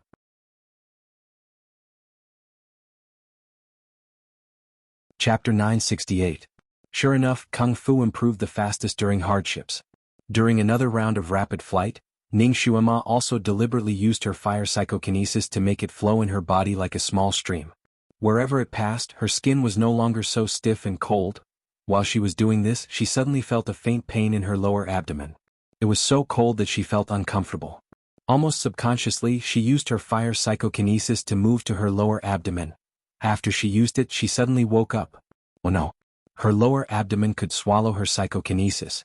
Usually when she used her kung fu, she deliberately avoided that area because there was another channel for her psychokinesis to move through. Now she was careless and used her psychokinesis to move in that direction. She hurriedly wanted to adjust it, but it was too late. The fire psychokinesis that was protecting her body had just reached her lower abdomen when it was sucked in like a dark whirlpool and disappeared in the blink of an eye. That place was simply like a black hole, sucking in all the fire willpower she had just cultivated like a whale sucking in a river. Ning Xuema could not use any other psychokinesis to protect herself when her psychokinesis was suddenly sucked in. She immediately felt the wind cutting her. She almost couldn't breathe. Just at this moment, a speck of dust hit her finger in the air. Under normal circumstances, this speck of dust was naturally nothing, but when she was flying at such a high speed, this speck of dust was not inferior to a bullet, and it instantly cut her finger. Her whole palm was numb and painful, and she immediately let go of the Kirin horn. With a scream, her body flew out like a kite. She did not know how to fly, so when she fell off the Kirin's back, she immediately fell down like a meteor. She was finished. Kirin was flying at a height of 3,000 to 4,000 meters. If she fell from such a height, she was afraid that she would fall into a pile of mud and could not be put away. Kirin was also scared out of its wits, but its speed was too fast, so it could not make a turn and could not rush down to rescue her in time. Just as Ning Xuema was about to fall down, a white light suddenly flashed in front of her eyes. A gentle force abruptly turned her body, easily dispelling the force of her fall. Then Ning Xuema threw herself into a person's embrace. A familiar faint fragrance lingered in her nose. Ning Xuema was still in a state of shock. She hurriedly opened her eyes and looked at the person hugging her. Great God! The one who saved her in time was naturally Shinjiuli. His bearing was very free and easy. He carried her and floated in the air. Not a single strand of his hair was out of place. He put her down and rubbed her messy hair. You seem to be addicted to falling from high altitudes. Aren't you afraid of being slapped into a meat patty? Ning Xuema wanted to cry. Ever since she came to this time and space, she seemed to have fallen from the sky. She couldn't count the number of times she had fallen from a high altitude. She hugged his arm. Almighty, when are you going to teach me how to fly? She had to learn how to fly first, or she would fall to her death sooner or later. You want to learn how to fly before you learn how to run? Shinjiuli glanced at her. Wait until you reach Earth rank level 6. Ah, she wanted to level up. Almighty, your appearance is like a timely rain. Ning Xuema sighed. Of course it was timely. He had been following her and Kirin invisibly, afraid that something would happen to her. The corners of Shinjiuli's lips curled up slightly as he said, I happened to be passing by and saved you. Passing by? Ning Xuema looked at him. Where are you going? Chapter 969. Daliang City, Shinjiuli said. Suddenly he raised his hand and threw her out. Coincidentally, she landed on the little Qilin's back as it turned back. Ning Xuema was shocked. She grabbed Kirin's horn tightly and turned to look at Shinjiuli. The Almighty did it on purpose. She immediately smiled at Shinjiuli, who was walking at the same speed as Kirin. What a coincidence, Almighty, I'm going to Daliang City too. Let's go together. Together? Shinjiuli glanced at Kirin slowly and said, It's too slow and I'm in a hurry. You can continue to walk with it. I'll go first. He made a gesture with his fingers, indicating that he was going to escape immediately. Ning Xuema was anxious. Hey Almighty, carry me? Shinjiuli was unmoved. I see that you're riding on its back. It's fast and slow and you can practice martial arts. You should go with it. No, I want to go with you. Ning Xuema wanted to pull his sleeve. Shinjiuli dodged to the side. No need. All right, I'll take my leave first. His figure flashed and turned into a shooting star in the sky. Then he disappeared in the blink of an eye.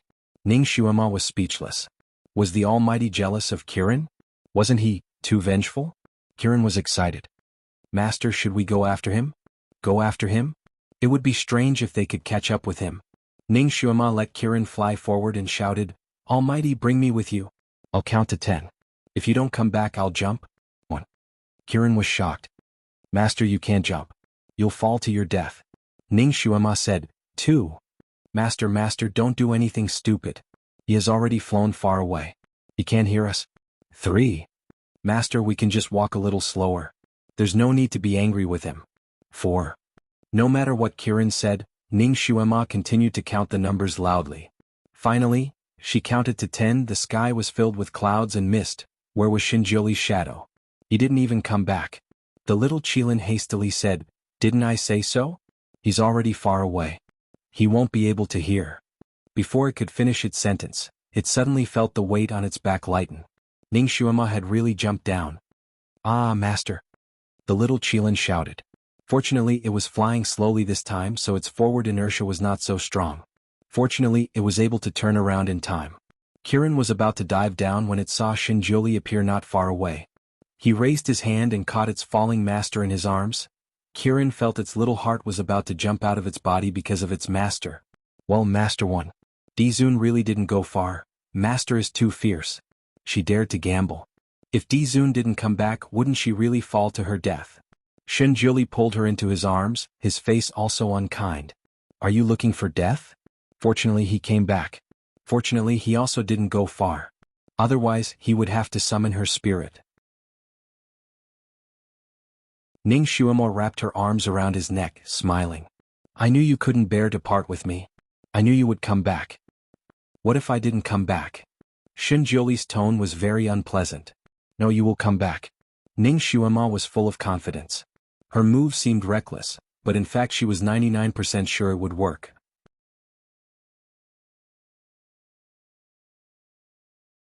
Chapter 970. Ning Xuema never fought an unprepared battle. Of course she was 1% unsure, but as a secret agent, sometimes she had to take a gamble. If she was 99% sure, she would not let it go. Moreover, she did give him some time, so he did not count quickly. She was getting more and more unruly in front of him. Even someone as powerful as Xinjiuli felt helpless facing her. He glanced at her. Where is your integrity? She was now sticking to him like a dogskin plaster. She no longer kept a little distance from him as she had in the past. It's gone. Ning Xuema answered without hesitation and hugged his arm instead. Guru, Kirin is too unreliable. You should bring me to Daliang City. It's on the way anyway. Xinjiuli was a little dazed. The way she hugged him gave him a sense of déjà vu. It was as if she used to stay by his side like this many years ago, and she used to be so shameless. If Kirin is reliable, you won't pester me anymore, right? Xinjiuli looked down at her doubtfully. Why would I? I trust the Guru more. Ning Xuema's tone was firm. She thought that if she did not suffer so much on Kirin's back, she might still want him to carry her, but she would not take the risk. Xinjiuli's eyes moved slightly and his gaze softened. It was not easy to gain her trust. God knows how much effort he had put in to make her trust him again. However, he did not plan to let her go. Why did you leave without saying goodbye? Ning Xuema widened her eyes. I left a letter. She did not leave without saying goodbye, right? Why didn't you tell me face to face?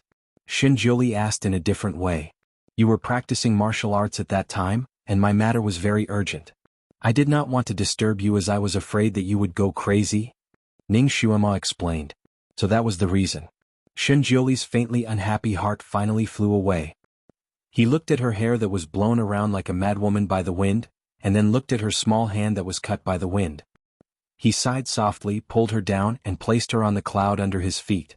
Stand properly. Could this smoke-like cloud really stand?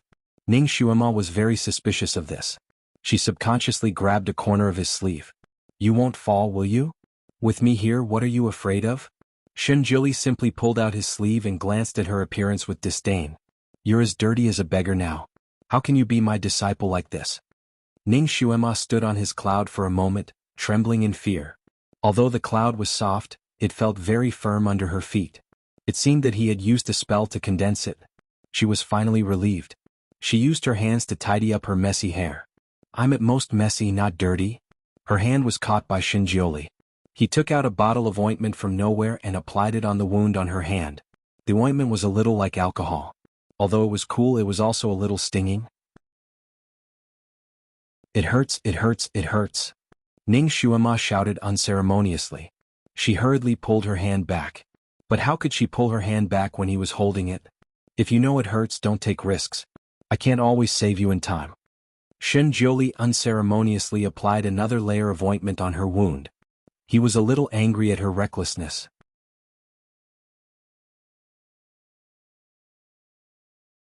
Chapter 971.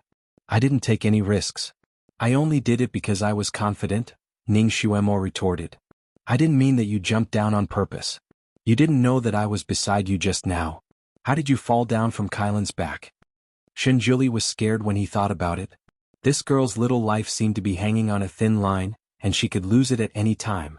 Ning Xuema also remembered that her psychokinesis was swallowed. Her energy center was too strange. It swallowed her psychokinesis without any hesitation. My psychokinesis went to my energy center by mistake and was swallowed. Ning Xuema was distressed. Your psychokinesis was swallowed? It was the first time that Shen Jiuli heard her mention this.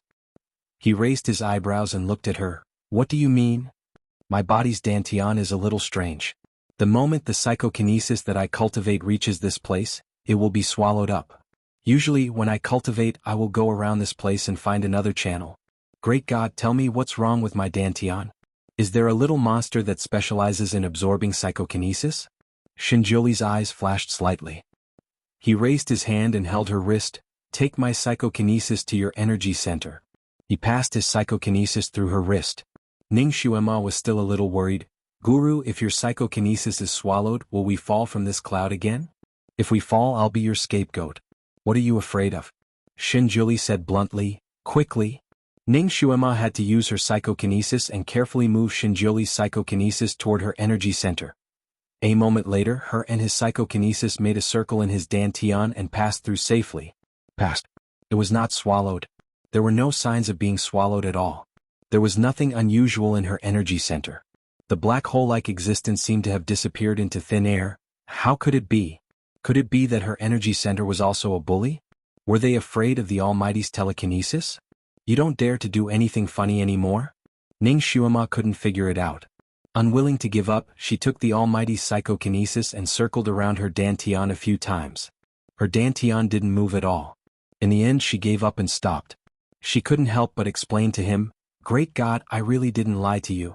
My dantian does have the devouring power.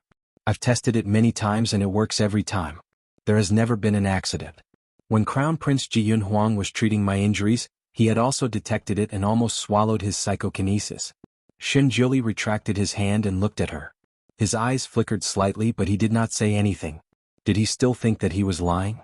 Ning Xuema couldn't help but say, as the saying goes, even ghosts are afraid of evil people. Is it because you're too evil, so? Shen Jiuli pursed his thin lips and raised his hand to knock her. If I were evil, would I allow a little girl like you to be so presumptuous in front of me? Then do you trust me? I do. I do. Shen Jiuli answered simply. Ning Xuema's heart relaxed and she was touched. This matter was so strange. If she didn't experience it personally, she wouldn't believe it even if someone else told her. But he believed her. She opened her mouth to say something, but Shen Jiuli added, Jiyun Huang treated your injuries? What injuries? How did he treat them? Ning Xuema was speechless. That was when she was injured by Jiyun Hao's soul-searching whip. Chapter 972. When Jiyun Huang was treating her injuries in the palace, she had exposed her entire back in front of him. Although it was nothing to show her back in front of a man for treatment, she was a magnanimous gentleman. However, if she said it out loud, the Almighty might get jealous. She didn't know what the Almighty would do if he got jealous, so Ning Xuema smiled vaguely. Haha, it's just a small injury. It's okay. Small injury? Do you need him to use his psychokinesis to treat a small injury?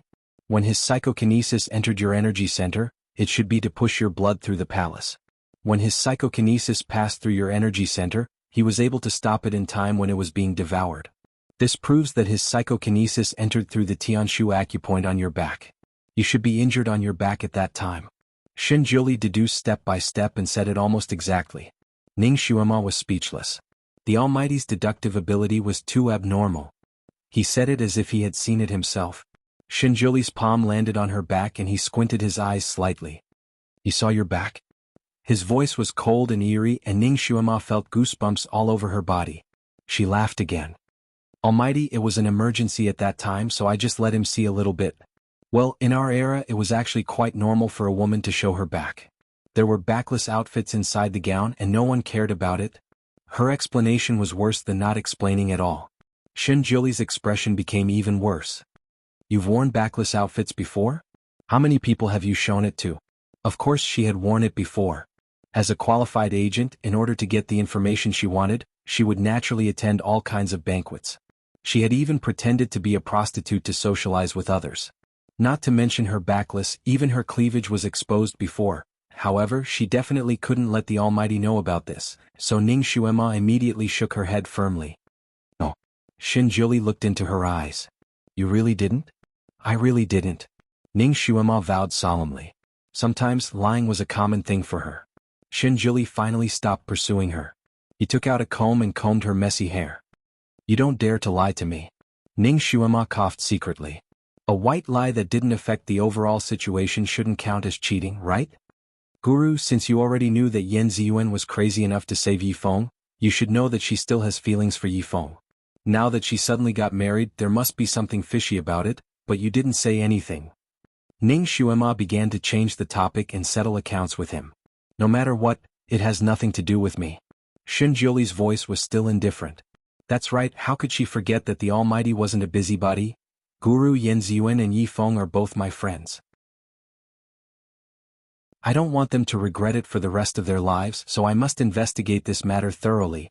If Yan Ziyuan was willing, then I have nothing to say. If she was forced, then I might have to interfere." Ning Xuema's tone was full of determination. Shinjuli's fingers that were combing her hair paused for a moment. After a while he slowly said, "Yifeng and Yan Ziyuan are destined not to be fated. Why do you have to interfere?" "What do you mean by destined? I don't believe in fate." Ning Xuemo raised her head. "My fate is up to me, not the heavens." When she said this, her eyes were shining, filled with invisible determination and dominance. She had never believed in fate. She had always relied on her own abilities to fight against fate.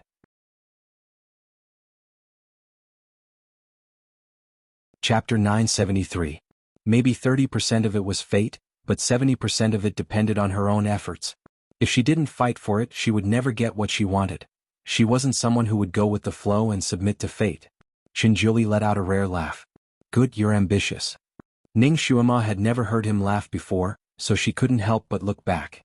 The Almighty was so beautiful when he laughed, as if countless flowers were falling with his laughter. She was stunned for a moment. Once Shinjuli revealed his true colors, many people would be stunned. When others were stunned, he only felt annoyed, so he wore a mask all year round. But Ning Xuema was stunned and he only felt happy. He lowered his head and kissed her slightly open mouth. "Are you stunned? Almighty, you look so good when you laugh. You should smile more." Ning Xuema couldn't help but suggest. One smile could overturn a city, and 2 smiles could overturn a country. This was referring to him.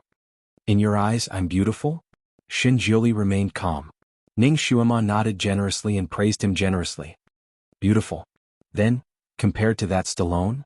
He didn't forget that her idol was that muscular man. How did he know that her idol was Stallone? She thought for a moment. "I think, you're as beautiful as him." Shinjuli's face didn't look good.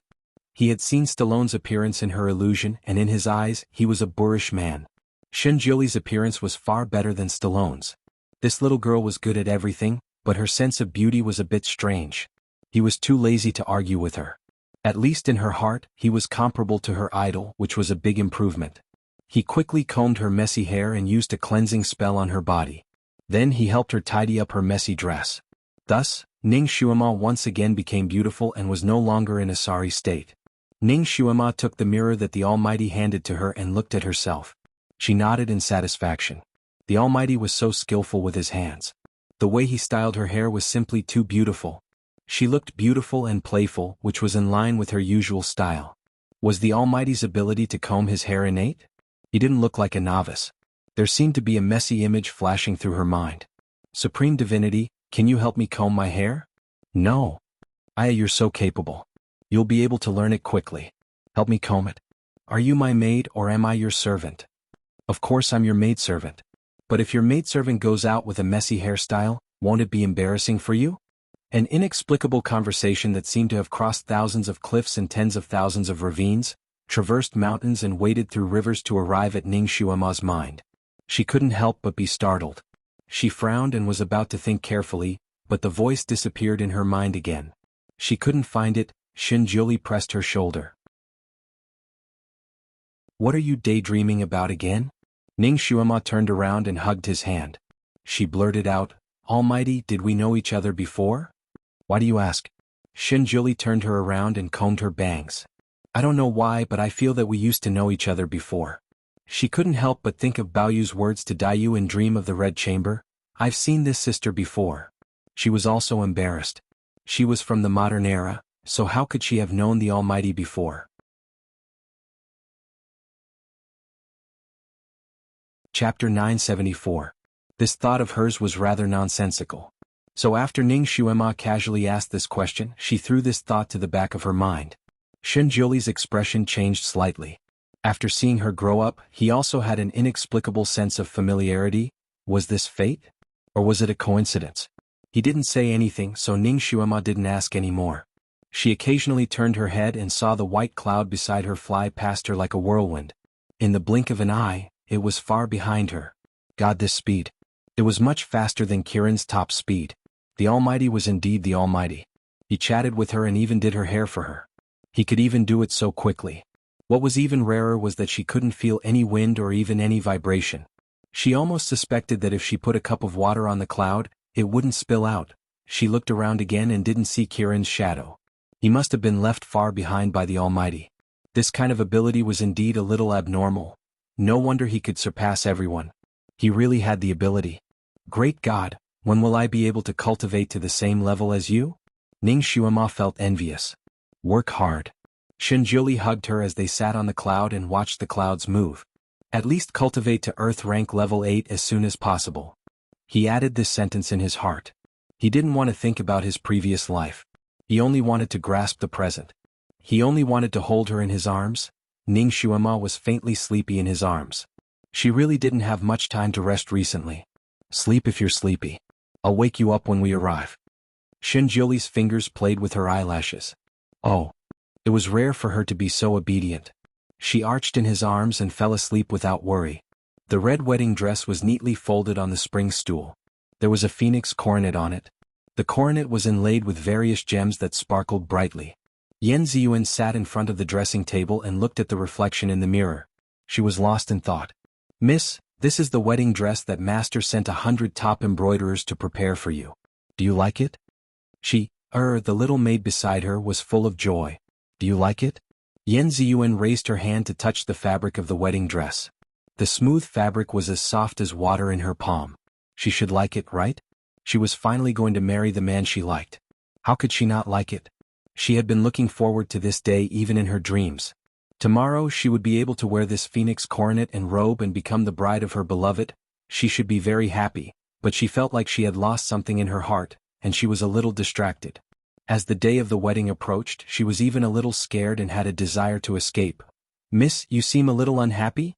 She was keenly aware of her mood. He thought for a moment and said, Miss, you don't have to worry about Rong Yan. She would only be married in 3 days, and Child Gu would only take her as a concubine. She wouldn't even be considered a co-wife. No matter what, she is still below you. When she enters the door, she has to kowtow to you and offer you tea. Yan Ziyuan's fingers froze on the wedding dress. She slowly withdrew her hand. Yes, Gu Ziyan had told her that he owed Rong Yan's father a favor. He had promised Rong Yan's father that he would take care of her for the rest of her life. In other words, he had to marry Rong Yan. Of course, that day, Gu Ziyan also said that the one he liked the most was Yan Ziyuan, so he wanted to marry her as his wife. As for Rong Yan, he could only pity her and take her as his concubine. Chapter 975. He said that he would only marry the 2 of them in this lifetime and would not marry a third one. He told her not to worry. Being able to marry Gu Ziyan was something that she had longed for even in her dreams. Unfortunately, the falling flower had always been the heartless brook. Gu Ziyan had always been cold to her. She really did not expect that after a zither recital, Gu Ziyan's attitude towards her would suddenly change so much that he would personally propose marriage. Although Gu Ziyan was born poor, he had used his abilities to earn a lot of money for his family.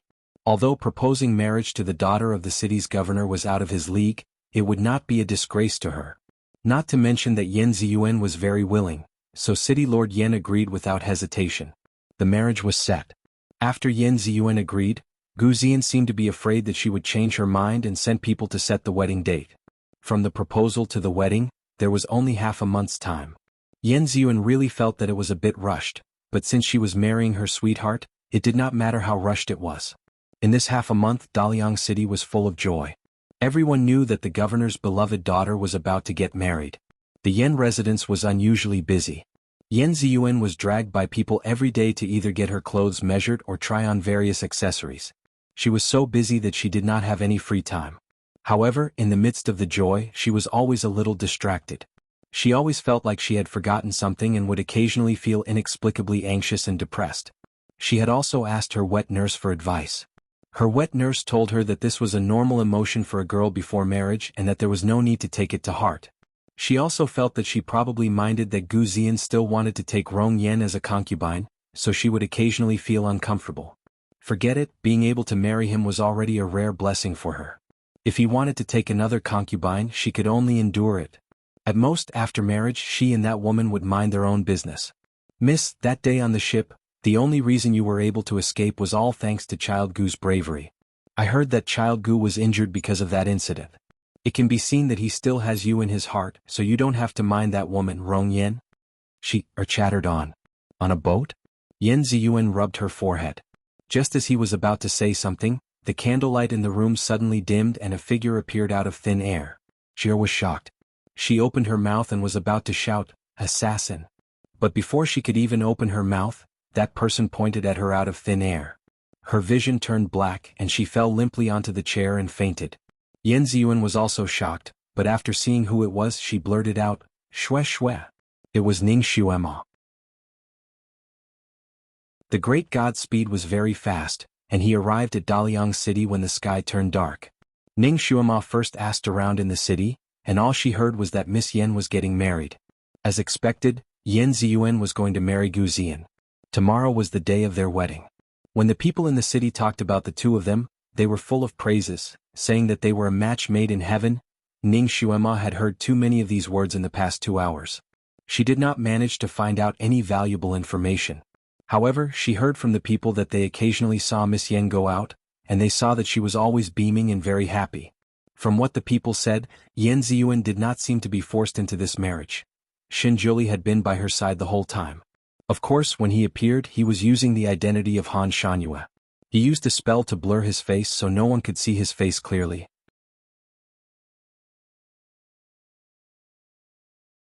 Chapter 976.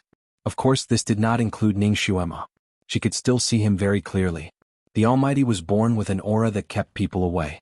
Although people were very curious about him, they did not dare to get close to him. Even when he was around, people did not even dare to speak loudly and automatically kept quiet. Because of this, Ning Xuema did not hear a lot of gossip.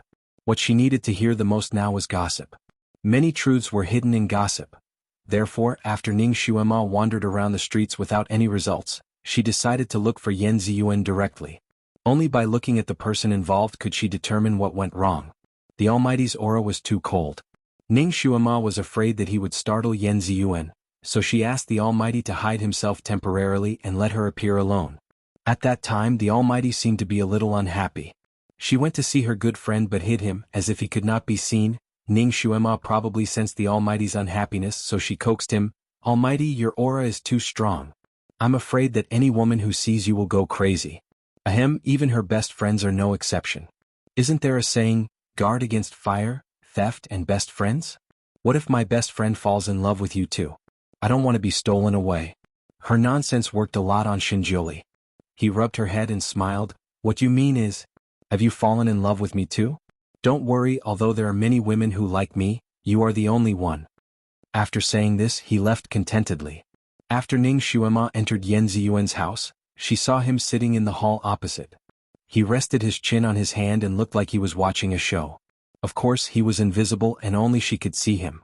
The teams of night patrollers who occasionally flashed by below would not be able to see him. Shui Shui, you're finally out of danger? That was filtered out by evil people.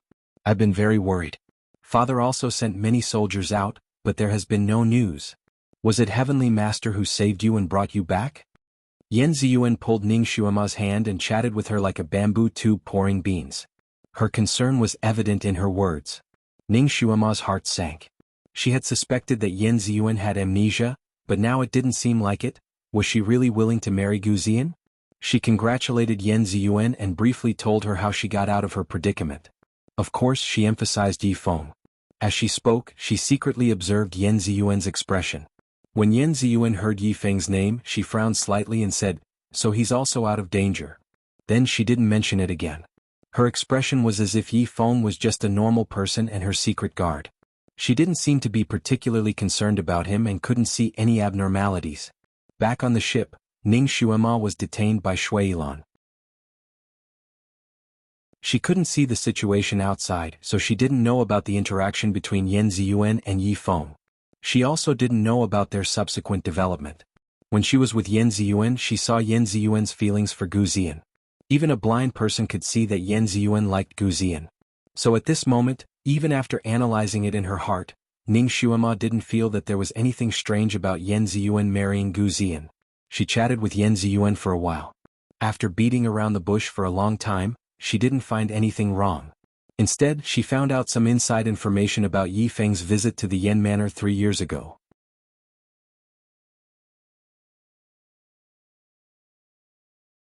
Chapter 977. It was said that Yi Feng had asked City Lord Yan to be Yan Ziyuan's personal bodyguard the moment he arrived. Because City Lord Yan didn't know his background, he didn't dare to agree. Yi Feng forced City Lord Yan to eat a type of poison and threatened to give him the antidote every 6 months. Finally, he achieved his goal. These 3 years, City Lord Yan lived in fear, afraid that he would harm his daughter. This time, after Yi Feng's accident, Yan Ziyuan returned home and City Lord Yan told her the truth. Only then did Yan Ziyuan know that her father had been threatened with drugs for 3 years. When Yan Ziyuan and Ning Xuema talked about this matter, there was a sense of disgust towards Yi Feng in her words, which made Ning Xuema speechless. Thinking about how Yi Feng had risked his life to protect her in exchange for this result, Ning Xuema also felt a bit sad. In love, it wasn't about who sacrificed more for the other party to win love. From ancient times until now, the most heartbreaking thing was this kind of unrequited love. No matter how much Yi Feng sacrificed for Yan Ziyuan, if she didn't like him, there was nothing he could do. There was no reason to say anything. However, when Ning Xuema heard the disgust towards Yi Feng in Yan Ziyuan's tone, she still felt a bit uncomfortable. She felt that it was unfair for Yi Feng. Thus, she said a few words for Yi Feng. "Ziyuan, ever since Yi Feng became your bodyguard, has he ever harmed you in the slightest? Has he ever tried to harm you?" Yan Ziyuan was stunned. She thought for a moment and shook her head. "No." After a short pause, she said, "But he used drugs to control my father. Perhaps he had no other choice. Is there anything wrong with City Lord Yan's body?" Ning Xuema's expression was serious. Yan Ziyuan paused for a moment, then shook her head. "Father's spirit has always been very good, but this is only because father agreed to his conditions, and he gave him the antidote in time. If you don't agree, the consequences will be unimaginable." Ning Xuema couldn't help but smile. "Ziyuan, any poison in this world is harmful to the human body. Even if the antidote is given in time, it will still cause some irreversible damage. It's impossible for people to not notice it, and your father is still hale and hearty. This only proves that he hasn't been poisoned. The medicine that Yi Feng gave him might not be poison. It might just be some ordinary nutritional medicine that he used to scare your father." Ning Xuema had seen City Lord Yan before. That person walked with vigor and he was in good spirits. How was it possible that he was poisoned?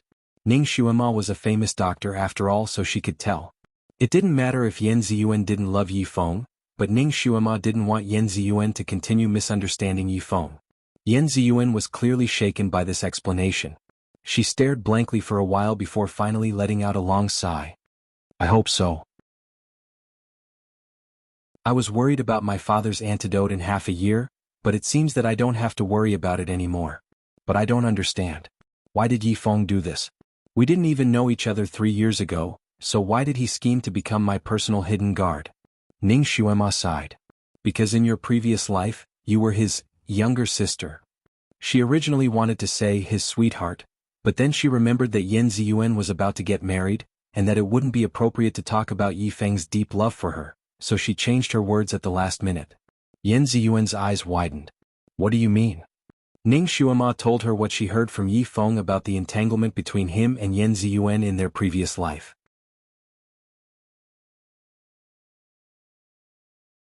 Chapter 978.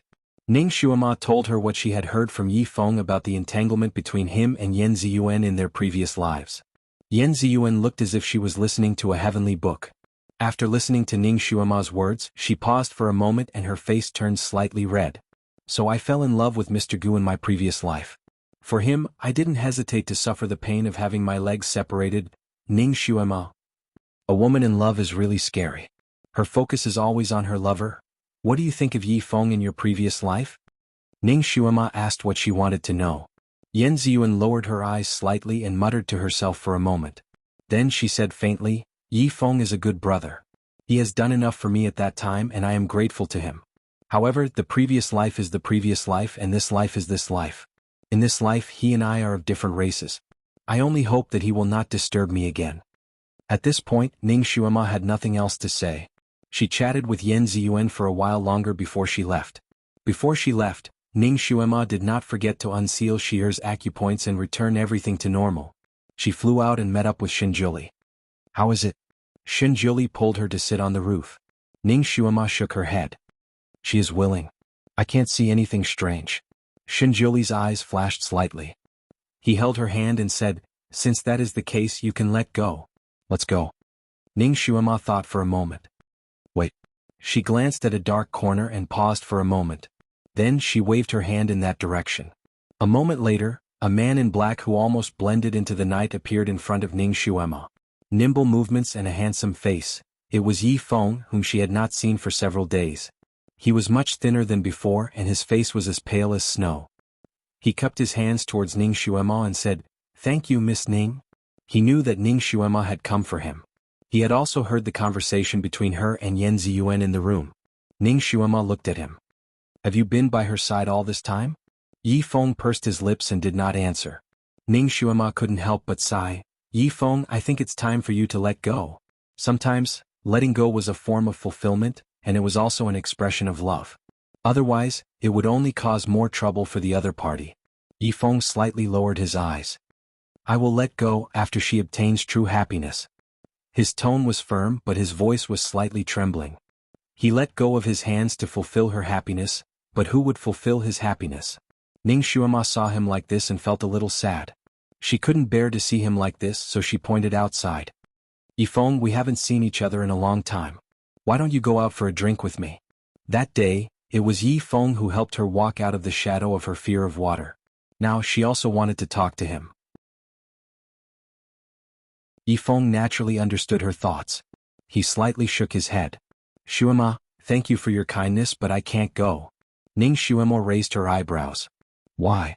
Yi Feng looked back at Yan Ziyuan's room. She will get married tomorrow. I will guard her for one more night.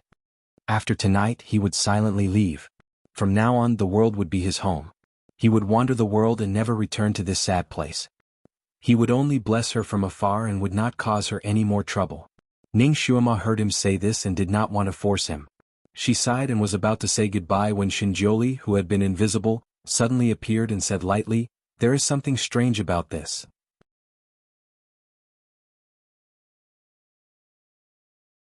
Chapter 979. His sudden appearance startled Yi Feng. He took a step back and asked, You are? Mr. Han? Shinjoli was currently wearing Han Shanyue's attire. Yi Feng had seen him from afar before, so he recognized him. Shinjoli glanced at him and grunted in response. Ning Xuema immediately grabbed his sleeve and asked, Guru, what's so strange about this? She had been talking with Yan Ziyuan for so long, but she didn't find anything strange. How did the Guru find out? Shinjoli was very satisfied with her body language, but he obviously didn't want to talk here. Let's find a place to talk. He looked at Yi Feng again and said, If this is the result you want, then you can wait here for a night. Yifeng didn't know what he was trying to do, but it gave him a glimmer of hope. He took a deep breath and said, "There's a tea house in the city. It's quiet and elegant. It's a good place to talk." Shinjuli nodded slightly and said, "Let's go there." Ning Xuema couldn't help but glance at Shinjuli. The guru was indeed the guru. He managed to trick people into drinking tea with just one sentence. The three of them left quickly without alerting anyone in the Yen residence. Inside the room, Yin Ziyuan didn't hear anything outside. After sending Ning Xuema away, she sat at the table in a daze for a moment. These days no one mentioned anything about Yifeng to her. She just subconsciously felt that she hated him. Especially after hearing about her father, her disgust for him doubled. This time, Ning Xuema's words made her understand some things. She felt that her hatred for Yifeng didn't change much, but she didn't know why, but when she heard his name her heart ached. Especially after Ning Xuema told her about her past life, she felt even more upset. An inexplicable bitterness surged in her chest. It made it hard for her to calm down. Her fingers once again stroked the wedding dress and phoenix coronet. Tomorrow she would be Xian's bride. Being able to marry big brother Xian was the greatest happiness in her life. As for other people, it was better not to think about them. At the same time, inside the Gu mansion, there was a big red 11 character, a big red lantern, and an endless stream of servants and officers. The entire Gu mansion was preparing for the wedding tomorrow. It was destined to be a sleepless night. Gu Xian sat alone in the bridal chamber. He touched the quilt on the bed and then touched the curtains of the bed. Tomorrow he would be able to marry her. He would finally be able to have her. He only knew the pain when he lost her. After she resolutely let go, he realized that he actually loved her and had always liked her. He thought that he had no fate with her in this life, but he never thought that there would be a day when he would see the light at the end of the tunnel. Tomorrow she would go through the wedding ceremony with him. She would sit on the wedding bed waiting for him to remove her veil, drink wine with him, let him take off her hairpin, hold her hair with him, and enjoy the pleasure of being intimate with him on this bed. He would be gentle with her, pamper her, love her, and make her heart return to him. "Young master, Miss Rong Yen is here," a servant outside reported. Gu Xian woke up from his daydream and slightly frowned. What is she doing here? After thinking about it, he still walked out. The wedding hall had already been decorated beautifully and magnificently. Although Gu Xian wasn't from a rich family, Mayor Yen was. He didn't want his daughter to marry in a shabby manner, so he secretly sent Gu Xian a batch of silver to make sure that the wedding ceremony was beautiful and grand.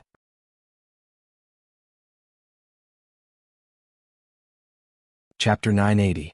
Gu Xian naturally also wanted to give Yen Ziyuan the most unforgettable wedding. He initially felt that he had lost face and didn't want to accept the money sent by his future father-in-law, but Lord Yan's words made him change his mind. Ziyuan will recover in the future. At that time, although what's done can't be undone, if your wedding is too shabby, it will inevitably make her feel worse. It's better to do your best to make it grand. First, it won't be a disgrace to her. Second, when she recovers, she will think of the wedding you prepared for her today and know that you are full of feelings for her. Her heart will be a lot better. She loves you, and it will be easy for her to fall in love with you again in the future. It was these words that made Gu Xian harden his heart and accept the money from his future father-in-law. He would do everything he could to make a big deal out of it. Of course, he also wanted to save face. He didn't want to be laughed at for living off a woman, so he wrote an IOU to his father-in-law. In the future he will have to pay back the money. Lord Yen knew that his future son-in-law was proud and arrogant, so he accepted the IOU. In his heart, he planned to prepare more dowry for his daughter, so that his daughter won't suffer when she marries him. As for Gu Xian having to take Rong Yen as a concubine, Lord Yen didn't think it was a big deal. After all, which man doesn't have 3 wives and 4 concubines? What's more, this Rong Yen is his adopted daughter. As long as his baby daughter becomes the legal wife, he can be relieved of one of his worries. Because the father-in-law and son-in-law reached an agreement, the wedding was exceptionally grand. From the layout of the wedding hall to the arrangement of the wedding procession, to the printing of the invitations, every process strived to be perfect and luxurious. For example, the wedding hall at the moment was decorated magnificently, comparable to a luxurious palace. At the moment, Rong Yen was standing in the wedding hall. Her eyes were filled with anger and envy. When Gu Xian came, she rushed over with grievance. "Brother Xian." Gu Xian faintly frowned and supported her. "What's wrong?" Rong Yen looked at him with tears in her eyes. "Brother Xian, in 3 days Rong Yen also wants to have a wedding like this." Gu Xian frowned. "Nonsense. Taking a concubine was just a matter of carrying a small sedan chair over. At most, they would perform the ceremony in the side hall, and that would be giving her enough face. She still wanted the same wedding ceremony? How could this be? Brother Xian, this is unfair to Rong Yan. Rong Yan's tears immediately fell. If my father was still alive, he would never let his daughter suffer such grievances. Gu Xian was annoyed by her crying, but he couldn't scold her. He could only coax her with a soft voice. Rong Yan, there is no concubine in this world.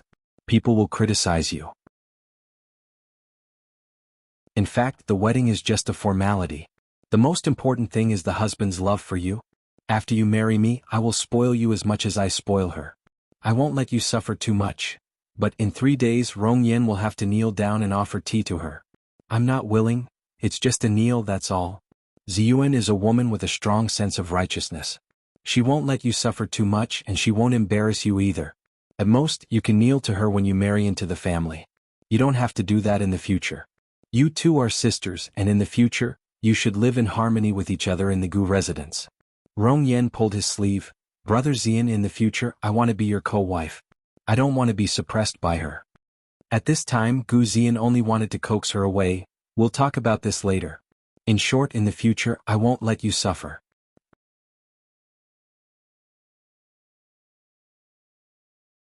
Chapter 981. 3 days later, even if it's not the same wedding, I still want to go through the wedding ceremony with Brother Xian. Otherwise, I will be looked down upon. Rong Yan continued to raise conditions. Gu Xian pondered for a moment. Good. He and she will go through the wedding ceremony in the side hall. It's not worth anything. Just as he finished the word good, he suddenly seemed to be aware of something. He turned his head to look outside and then his body stiffened. Yan Ziyuan was standing at the entrance looking at them in a daze. Her face was slightly pale and her red lips were tightly pursed. Obviously, she heard the conversation between Gu Xian and Rong Yan. Gu Xian's heart sank. Ziyuan, why are you here? He was about to walk over quickly. Rong Yan threw herself into his arms, hugging his waist. Xian Gij, I'm a little dizzy. She looked like she would fall down at any time. Gu Xian had no choice but to support her. You were fine, why are you dizzy again? He was afraid that he would neglect Yan Ziyuan, so he hurriedly asked her, Ziyuan, is there something wrong? You sit down first. Yan Ziyuan looked at them hugging each other, slightly drooping her eyes. Nothing, I just came to see. If there's nothing else, I'll go first. She strode out. Gu Xian was afraid that she would be sad, hurriedly said, Ziyuan, you wait, I have something to say to you. Yan Ziyuan stopped but did not look back. What do you want to say? Are you angry? No. Yan Ziyuan replied with 2 words. She thought she would be angry and jealous. But no, she didn't feel jealous, she just felt a little tired. Perhaps she already knew that Rong Yan and herself would serve the same husband, so she subconsciously accepted it? She said to herself. She suddenly came here because she felt a little uncertain about her own feelings. She wanted to see him to make her mind firmer, but she didn't expect to see this scene. Was this the kind of life she wanted to live? She was jealous of this woman in the back residence. Just thinking about this kind of life made her feel vexed. Gu Xian wanted to stop her, but Rong Yan was wrapped around his body. He couldn't get away, so he could only watch her leave. Forget it. After the wedding ceremony with her tomorrow, he would coax her properly during the wedding night. After all, women were all made of water and were very easy to coax. He looked at the face beside him and his head started to hurt. 2 women were enough to make him feel like he was in a terrible fix. How did those men with multiple wives deal with all this? With great difficulty he managed to send Rong Yan away. He breathed a sigh of relief. Just as he was about to go to the housekeeper to see if he had missed anything, a shadow flashed in front of him, and a person appeared out of nowhere. That person was wearing a black robe and a ferocious mask on his face, making it impossible for others to see his face. This person appeared out of thin air on a chair in the hall, lazily looking at him. His deep eyes fell on him, and with a smile that wasn't a smile, how does it feel to see 2 women fighting over you? This person's voice has obviously been specially processed. It was slightly hoarse, but it was extremely pleasant to listen to with a taste of ecstasy. Gu Xian was a little surprised and hurriedly saluted him. Benefactor, what brings you here? I came to see you. The person lazily said, and also to retrieve the thing that this lord and you agreed on. Gu Xian's face slightly changed and he paused. Benefactor, forgive Xian for asking, but after Benefactor took away Xian's Guqin soul, will Xian not be able to play the Guqin anymore? The person's eyes flickered slightly. Why? Do you regret it?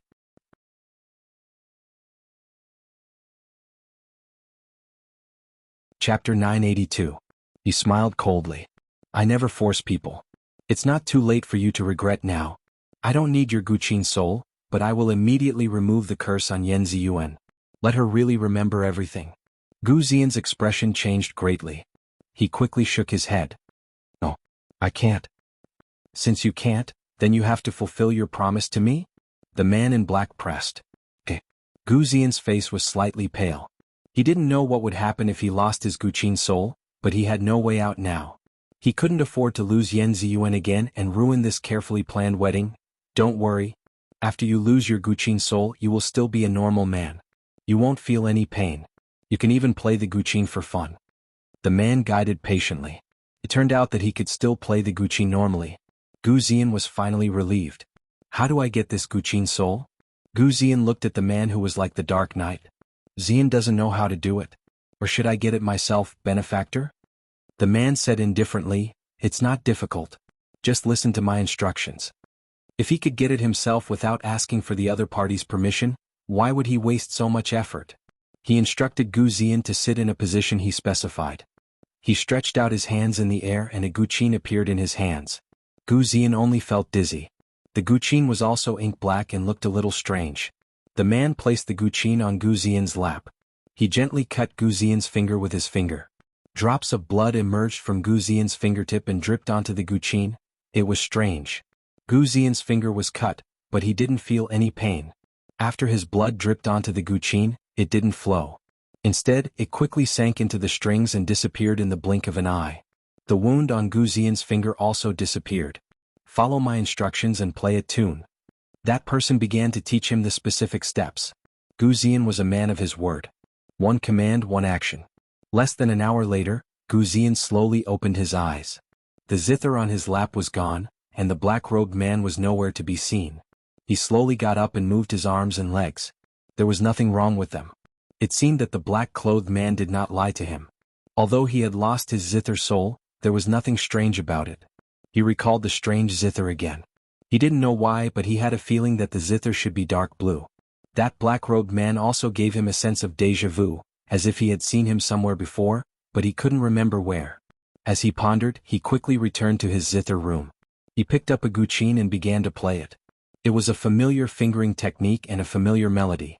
He heaved a sigh of relief. It seemed that he still knew how to play the Guqin, and he was quite good at it. Outside the door, an old servant who was always by his side listened for a while. Suddenly he felt that something was wrong. The notes that the young master played were all correct, but it seemed to have lost its soul. It seemed to be a little rigid and no longer intoxicating. In a private room of a restaurant, Ning Xuema, Shen Jiuli, and Yi Feng sat opposite each other. There were all kinds of dishes on the table. It was sumptuous. The dishes were cooked by the best chefs in the restaurant.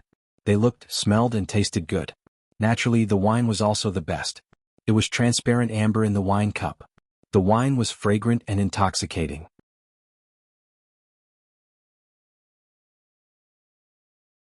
Chapter 983. Yi Feng knew that Master Han liked tea, so he wanted to invite them to a tea house. However, the master simply said, "I'm hungry." Yi Feng immediately took the hint and led them to the best restaurant in Daliang City and ordered the best dishes. Ning Xuema felt that the Almighty was not kind. Yi Feng was already so depressed, yet he still wanted to rip him off without batting an eyelid. Hungry? How could he still feel hungry when he was at the level of a master? How strange. Ning Xuema had always thought that the Almighty was incomparably high and mighty in front of the world. He was above the common populace, and sometimes he would even save the world like a bodhisattva. However, she did not expect him to have such a wicked side. She felt that her definition of the Almighty had been refreshed again. Almighty, I thought you didn't eat the 5 grains of the mortal world anymore? Why did you order so much this time? Ning Xuema asked him through telepathy. Shen Jiuli glanced at her. If I'm not hungry, aren't you hungry too? So, the Almighty ordered for her? Ning Xuema was touched. She was indeed hungry, but there were too many things to do after coming here, so she did not have time to think about it. She glanced at the dishes on the table again. Indeed, 9 out of 10 dishes were her favorite. However, why was there a table full of more than 20 dishes? She would be full even if she tasted all of them. Master, where are you? Wow, I'm so tired from rushing here. Kirin's panting howl sounded in Ning Shuema's mind. Apparently it had just arrived. It was 4 hours later than Ning Shuema and the rest. Ning Shuema told it the address. After a while, Kirin barged in amidst the exclamations of the diners downstairs. It was in such a hurry that it was covered in sweat. As soon as it entered, it pounced in front of Ning Shuema. It almost stuck out its tongue and gasped for breath. Master, I'm starving. He's too fast. I can't catch up with him. I'm starving to death. She stared at the table full of dishes and was moved to tears. Master, you're so nice. You knew that Little Apple would be hungry, so you specially ordered such a big table of dishes for Little Apple. Ning Shuema. She couldn't help but admire the Almighty's ability to calculate. He was able to accurately calculate the time Kirin would arrive so that she, the owner, could prepare food for him in time. Kirin had expended a lot of energy this time. Naturally, it was tired and hungry. Therefore, it ate 70 to 80% of the food on the table. Naturally, Ning Shuema was also very satisfied. Of course, she didn't forget her business. Almighty, what do you mean by strange? Shinjuli gently swirled the wine glass in his hand. Sleep without speaking, eat without speaking. Why are you in such a hurry? Let's eat first. Ning Shuema, Almighty, you're not purposely trying to trick Yi Feng into eating a meal, are you? She looked at Yi Feng. Yi Feng was also very anxious. Perhaps it was because he had endured for so many years that he had cultivated an unusual calmness. Therefore he didn't rush them. He only poured wine and served food for the two of them. Although he wasn't good with words, he still had the necessary etiquette. Ning Shuema had attended many banquets in her life. She had seen all kinds of atmosphere, but she had never seen this kind of banquet. The three of them didn't talk much and just ate their own food. Shinjuli took good care of her from beginning to end. From time to time he would serve her food. When he saw what she liked to eat, he would teleport the plate in front of her. He would only serve Kirin after she tasted it. Yi Feng had a lot on his mind. He didn't eat much and just accompanied the two of them. Halfway through the meal, a person downstairs said loudly, Student Gu Zian is here to visit Celestial Master Han.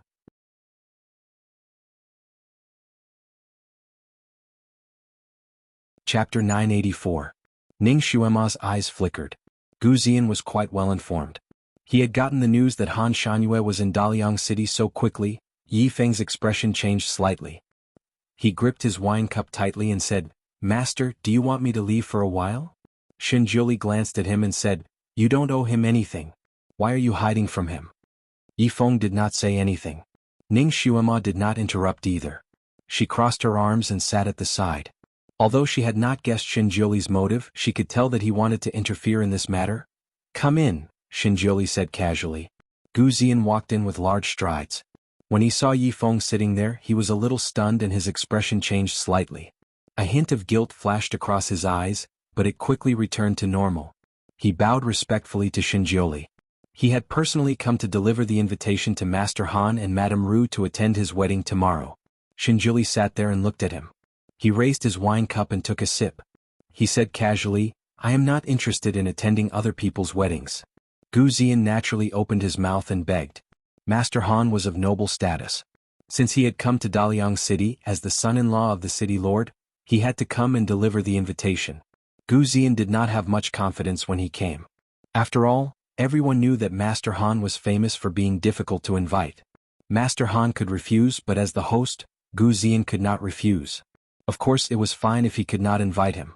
If he could invite him, it would add a lot of color to his wedding.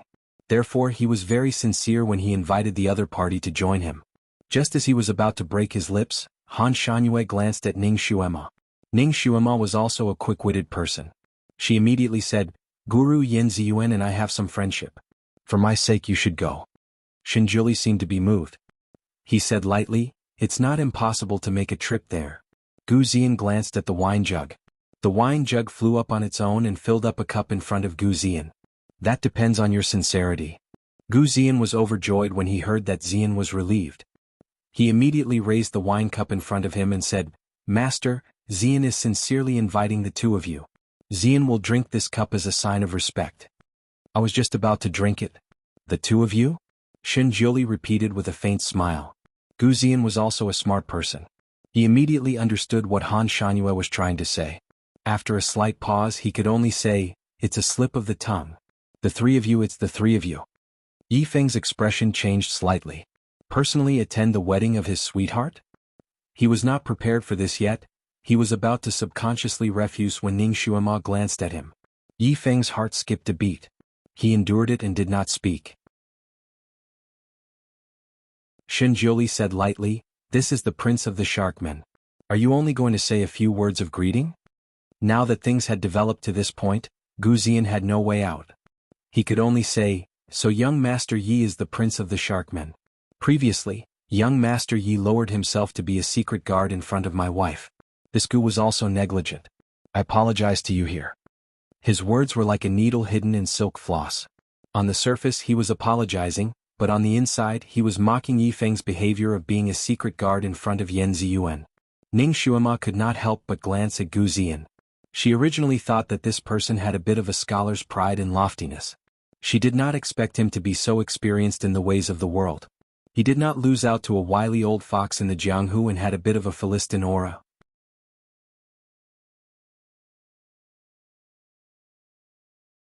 Chapter 985. Him calling Yan Ziyuan wifey in front of Yifeng was clearly a kind of warning and also a declaration of possession. The provocation was still very strong. Ning Xuema could not stand it and was just about to speak when Shinjiuli put a hand on her shoulder and said coolly, "This seat wants to eat that stir-fried heaven crystal fish." Ning Xuema brought that plate of fish over and placed it in front of him. Only after serving did she come back to her senses. Great God had always been putting food in her bowl. Why did he suddenly let her serve food for him? With this distraction she forgot about standing up for Yifeng. Yifeng over there said coolly, "For her, I won't feel aggrieved no matter what I do." Gu Ziyan choked and then said with a smile, "Young Master Ye's love and care for wifey is touching. But wifey having me, this husband, to dote on her in the future is enough. Young Master Yi should also go and find his own happiness." Yifeng lowered his eyes slightly and said coolly, "This he only hopes that she can obtain happiness. As for other things, there's no need to trouble child Gu to worry." A brief conversation, the two people's styles were immediately superior. Two people both loved the same woman. One was possessing her by hook or by crook, while the other was fulfilling the other party's happiness. Ning Xuema could not resist shooting a glance at Yifeng. She did not misjudge Yifeng. This person was a true gentleman who was open and aboveboard. Gu Ziyan sucked in a breath. This Gu will give her happiness. Yifeng raised his wine cup and said coolly, "You better remember this sentence of yours. Otherwise this Yi will be the first to not let you off." His words were full of vigor. But Gu Ziyan let out a sigh in relief after hearing it. Yifeng saying this meant that he was withdrawing. He made this request in the capacity of Yan Ziyuan's maiden family. Gu Ziyan also finally set his mind at ease and said with a smile, "I definitely won't disappoint Brother Yi. In the future, when we, husband and wife, are in harmony, we will have to invite Brother Yi again." Gu Ziyan left the two invitations behind and left. He walked away triumphantly. Being able to invite Gu Ziyan as a guest at his wedding would definitely spread throughout the entire continent in the future. Then Gu Ziyan's fame would also rise, and his title as the Zither Saint would become even more resounding and bright. Naturally, he would not be able to escape the glory, splendor and wealth that he deserved. A vile character intoxicated by success. The little Qilin commented after Gu Ziyan left. Ning Xuema frowned slightly. She felt that Gu Ziyan seemed to have changed. Originally he had a pure and noble aura about him, but now that they met again, that aura had disappeared without a trace. Instead, it was filled with the aura of a merchant. If Yan Ziyuan really married him, would she really be happy? Ning Xuema deeply doubted this point. She looked at Yifeng and then thought about Gu Ziyan. She could not help but sigh. Was Yan Ziyuan that girl blind?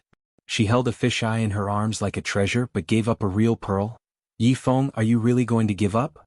Ning Xuema felt unreconciled for Yifeng. If Yifeng had lost to a super outstanding person, then it would have been fine. But to lose to such a person, even she felt aggrieved for him. Yifeng slightly clenched his fists. He also did not want to give up. He also felt that it was not worth it for Yan Ziyuan. But Yan Ziyuan liked that man. What could he do? He did not want to force her to do anything. He lowered his eyes and did not say anything. Who you like is not a problem of compatibility, Shinjiuli suddenly said. His words were the truth. After saying this, he faintly glanced at Ning Xuema. Ning Xuema originally felt that his words were very reasonable, but when she saw him looking at her, she immediately became suspicious.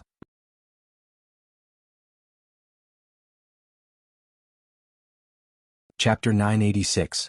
Did he think that the two of them were not compatible? TSK, even if their identities were a little unsuitable, but wasn't she improving at a rapid pace? Was there anyone else in the world who improved as fast as her? She had potential, she was a dark horse. If she cultivated for a few thousand years, she might even be more powerful than him. She turned her head and looked at him with a faint smile. Even if you like him, you can give up if you don't think we're compatible. Did he think she cared? Her luck with men was extraordinarily good. You can't give up, it's best if you like him. Shinjuli poured wine for her. Be good, try this, it suits your taste. He then peeled a crab and placed it on her plate. Yifeng, the cold and aloof Master Han Shangyue, was actually serving a girl like this, and it was so smooth that it didn't seem out of place at all. Master Han Shanyue's possessive attitude towards Ning Xuema could be seen even by a blind person. Looking at Ning Xuema's attitude, it was obvious that she also liked this master.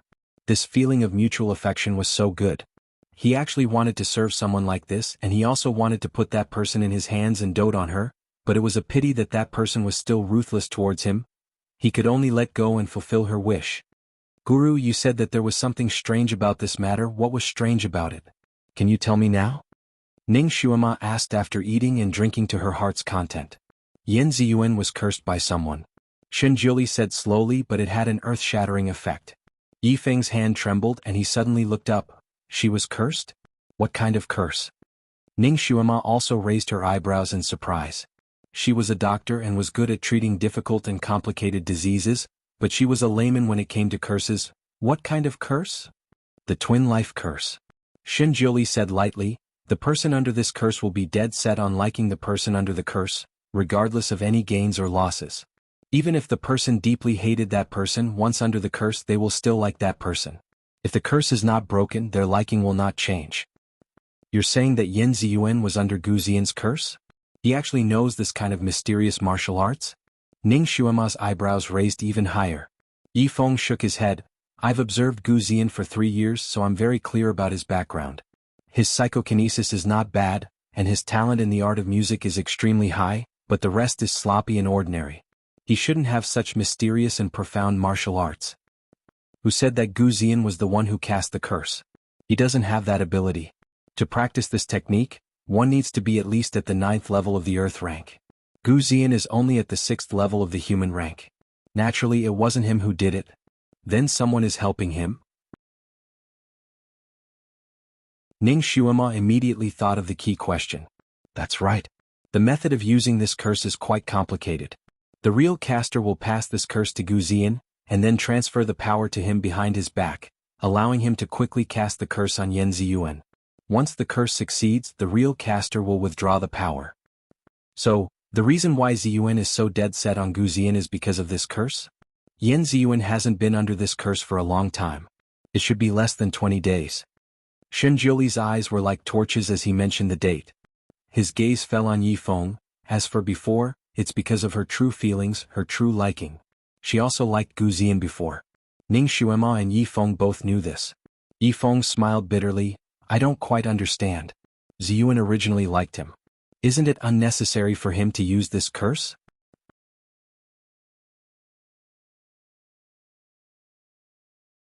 Chapter 987. Shinjuli raised his hand and took a sip of tea. We can only find out after the curse is broken. Ning Xuema clapped her hands and said, maybe she used to like Gu Ziyan, but later realized that he was actually a scumbag and didn't like him anymore? Sai, that doesn't seem to be entirely right.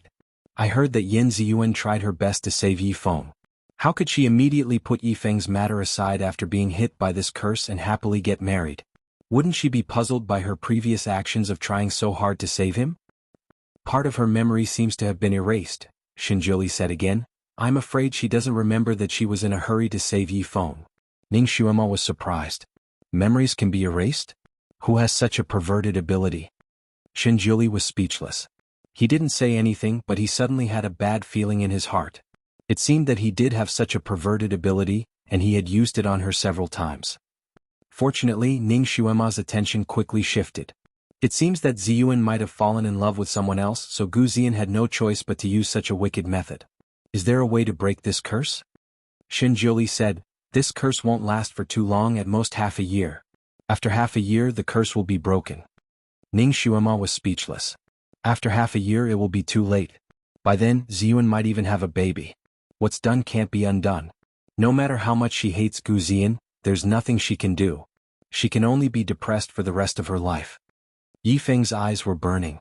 She died of depression in her previous life, so she can't do the same in this life. Xinjuli looked at him. What are you going to do? I'm going to ruin their wedding. Yi Feng said firmly. If you ruin this wedding she might hate you even more. Moreover, she might still like Gu Ziyan after the curse was lifted half a year later. What will you do then? I don't want her to regret it for the rest of her life. If she wants to hate me, let her hate me. If she still likes that man after the curse is broken, I will think of a way to help her. In this life, I only hope that she won't have any more regrets. Yi Feng really loved Yan Ziyuan. He had already given up everything for her. Ning Xuema was also moved by his feelings. She looked at Xinjiuli and asked, Great God, is there no way to break the curse for Yan Ziyuan in advance?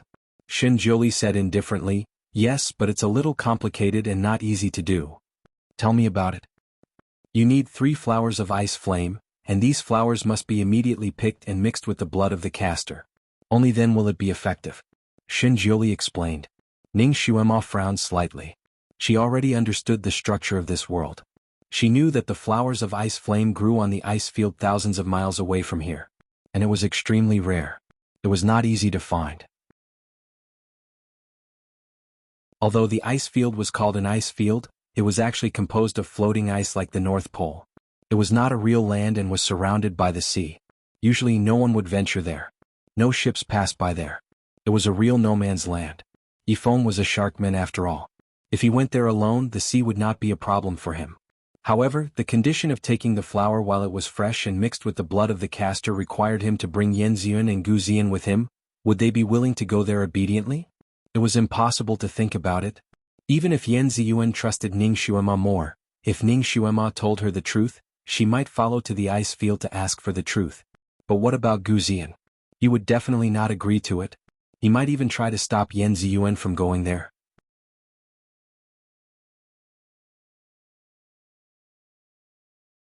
Chapter 988. Yi Feng obviously also considered this point and frowned. Gu Ziyan's blood also needs to be fresh? Xinjiuli nodded. Yes, we must immediately collect blood from a living person after finding the flower of ice flame and feed it to Yan Ziyuan. Only then can the curse be immediately lifted. Yi Feng clenched his fist and said, Then I'll just kidnap Gu Ziyan. His kung fu was much better than Gu Ziyan's. It would be easy for him to kidnap that person. Why be so rough? Ning Xuema suddenly smiled. If you kidnap the groom at the wedding, Ziyuan will hate you even more. It's better to let them go voluntarily. Voluntarily? How is that possible? Yi Feng raised his eyebrows. Xinjiuli looked at her with his chin in his hand. Did you think of a way? Ning Xuema smiled slightly. I think we can poison Gu Ziyan and say that only the flower of ice flame can cure it. Also, it must be eaten while it is fresh. I guarantee that Gu Ziyan will go. Since Gu Ziyan will go, Ziyuan will be worried about him and will naturally follow him. Won't this solve the problem? This was indeed a good idea without shedding a drop of blood. Xinjiuli raised his hand and poured a cup of tea for her. I don't know what kind of poison you want to give him? Oh. This. I have to find a slow-acting one that doesn't cause too much harm to the human body and looks scary. As for how to do it, we can only act according to the circumstances tomorrow. Xinjiuli shook his head. No, if you suddenly poison him tomorrow, what if he can't act up at that time and completes the wedding ceremony? At that time, what's done can't be undone. Besides, if you are present and he is poisoned, he may not believe you. Or if he believes you, he is afraid of long delays and insists on finding the medicine after the wedding ceremony. What should he do? Ning Xuema paused for a moment. She felt that Xinjiuli was right. She pondered for a moment and stood up. That's easy. I'll go and poison him now. He definitely won't be able to perform the wedding ceremony. Xinjiuli grabbed her. What's the hurry? You don't have to do it. Ning Xuema was enlightened. Could it be that you have already thought of this step and poisoned him just now? Xinjiuli didn't answer but stood up lightly. It's late, it's time to rest. He took Ning Xuema's hand and walked downstairs. Yi Feng and Yan Ziyuan were not fated. Yan Ziyuan's fate was to marry Gu Ziyan, and Gu Ziyan would become rich. After the age of 30, he would violate his oath and take in countless concubines, while Yan Ziyuan would die of depression. This was the original fate of Yi Feng and Yan Ziyuan. What they were doing now was going against the heavens and changing their fate. The heavens were unpredictable, and changing fate would bring misfortune to those who participated, especially those who participated. Therefore, Shinjiuli didn't want Ning Xuema to really intervene in this matter, lest she be more unlucky. If the heavens wanted to take revenge, they could take revenge on him. Thank you very much, Master. Yifeng fell to his knees behind him. You don't have to thank me. If you want to thank someone, thank your friend Xuema. Shinjiuli left with Ning Xuema without looking back. The next night, the streets of Daliang City were in an uproar again. The wedding that everyone in Daliang had been looking forward to was all talk and no action. In the morning, the wedding was still bustling with noise and excitement. Whether it was the wedding guards or the bride's dowry that stretched for miles, it was an eye-opener for everyone in the city. However, no one expected the groom, Gu Ziyan, to suddenly fall ill and faint in the wedding hall before the bride even arrived at the Gu mansion.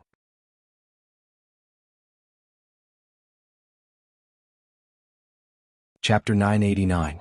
At that time, after the chaos, all the doctors in the city were invited to the Gu mansion, but no one could diagnose Gu Ziyan's illness.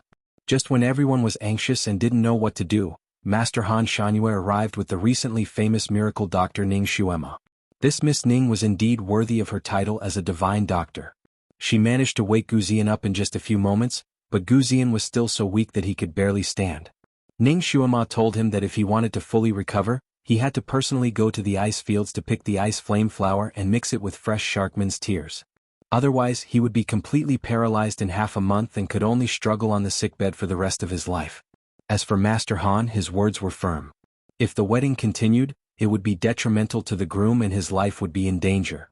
Unless the date was changed. No one doubted Master Han's words.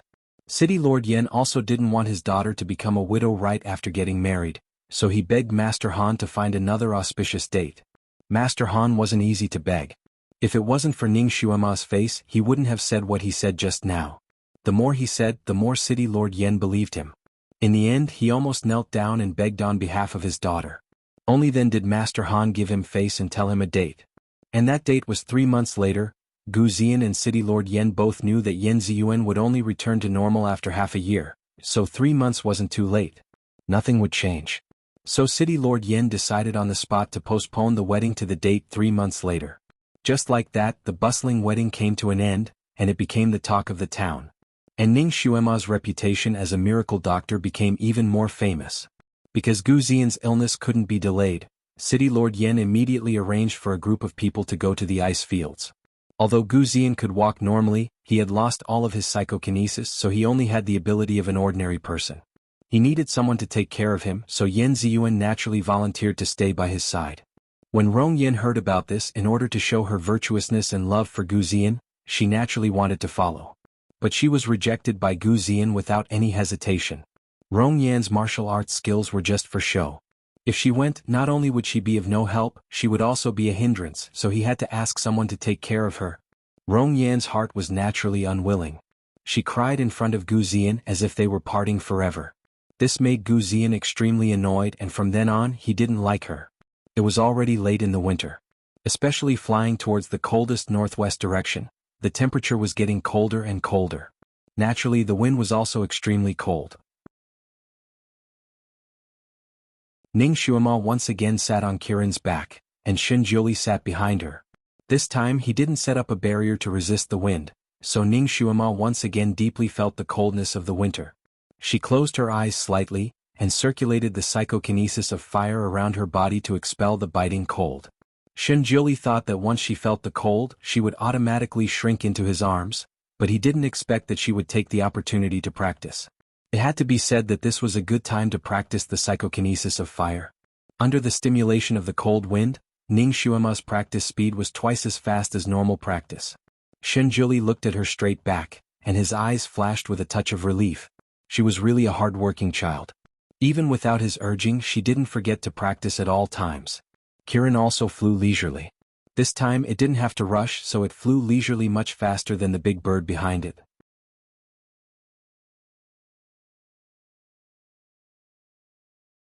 Chapter 990.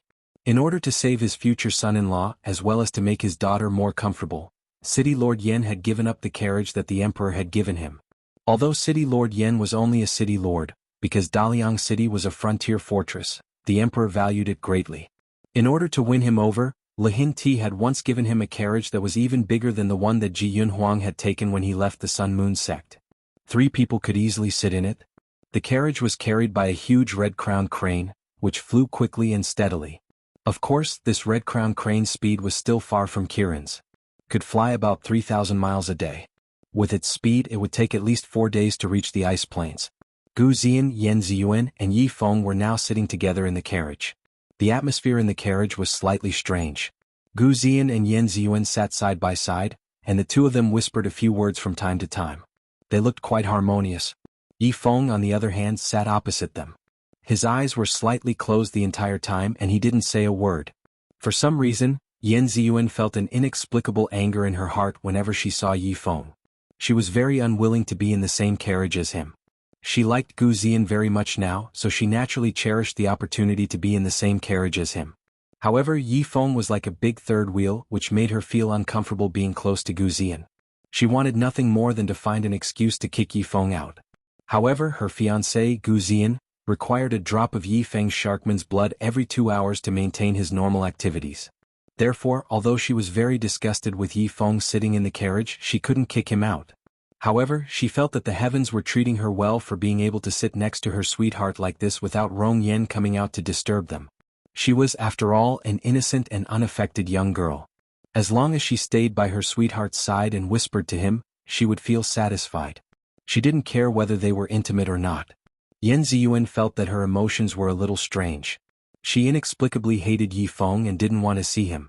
However, when she was talking intimately with Gu Ziyan, she saw Yi Feng sitting quietly with his eyes lowered. She felt even more angry and even a little sad. These emotions were intertwined and even she couldn't tell what it was like. She would glance at him once in a while and then look away with hatred. Compared to her, Gu Ziyan was more miserable. His love rival was sitting right in front of him, so naturally he wanted to show the other party that he owned Yan Ziyuan. So, intentionally or unintentionally, he would make some physical contact with Yan Ziyuan.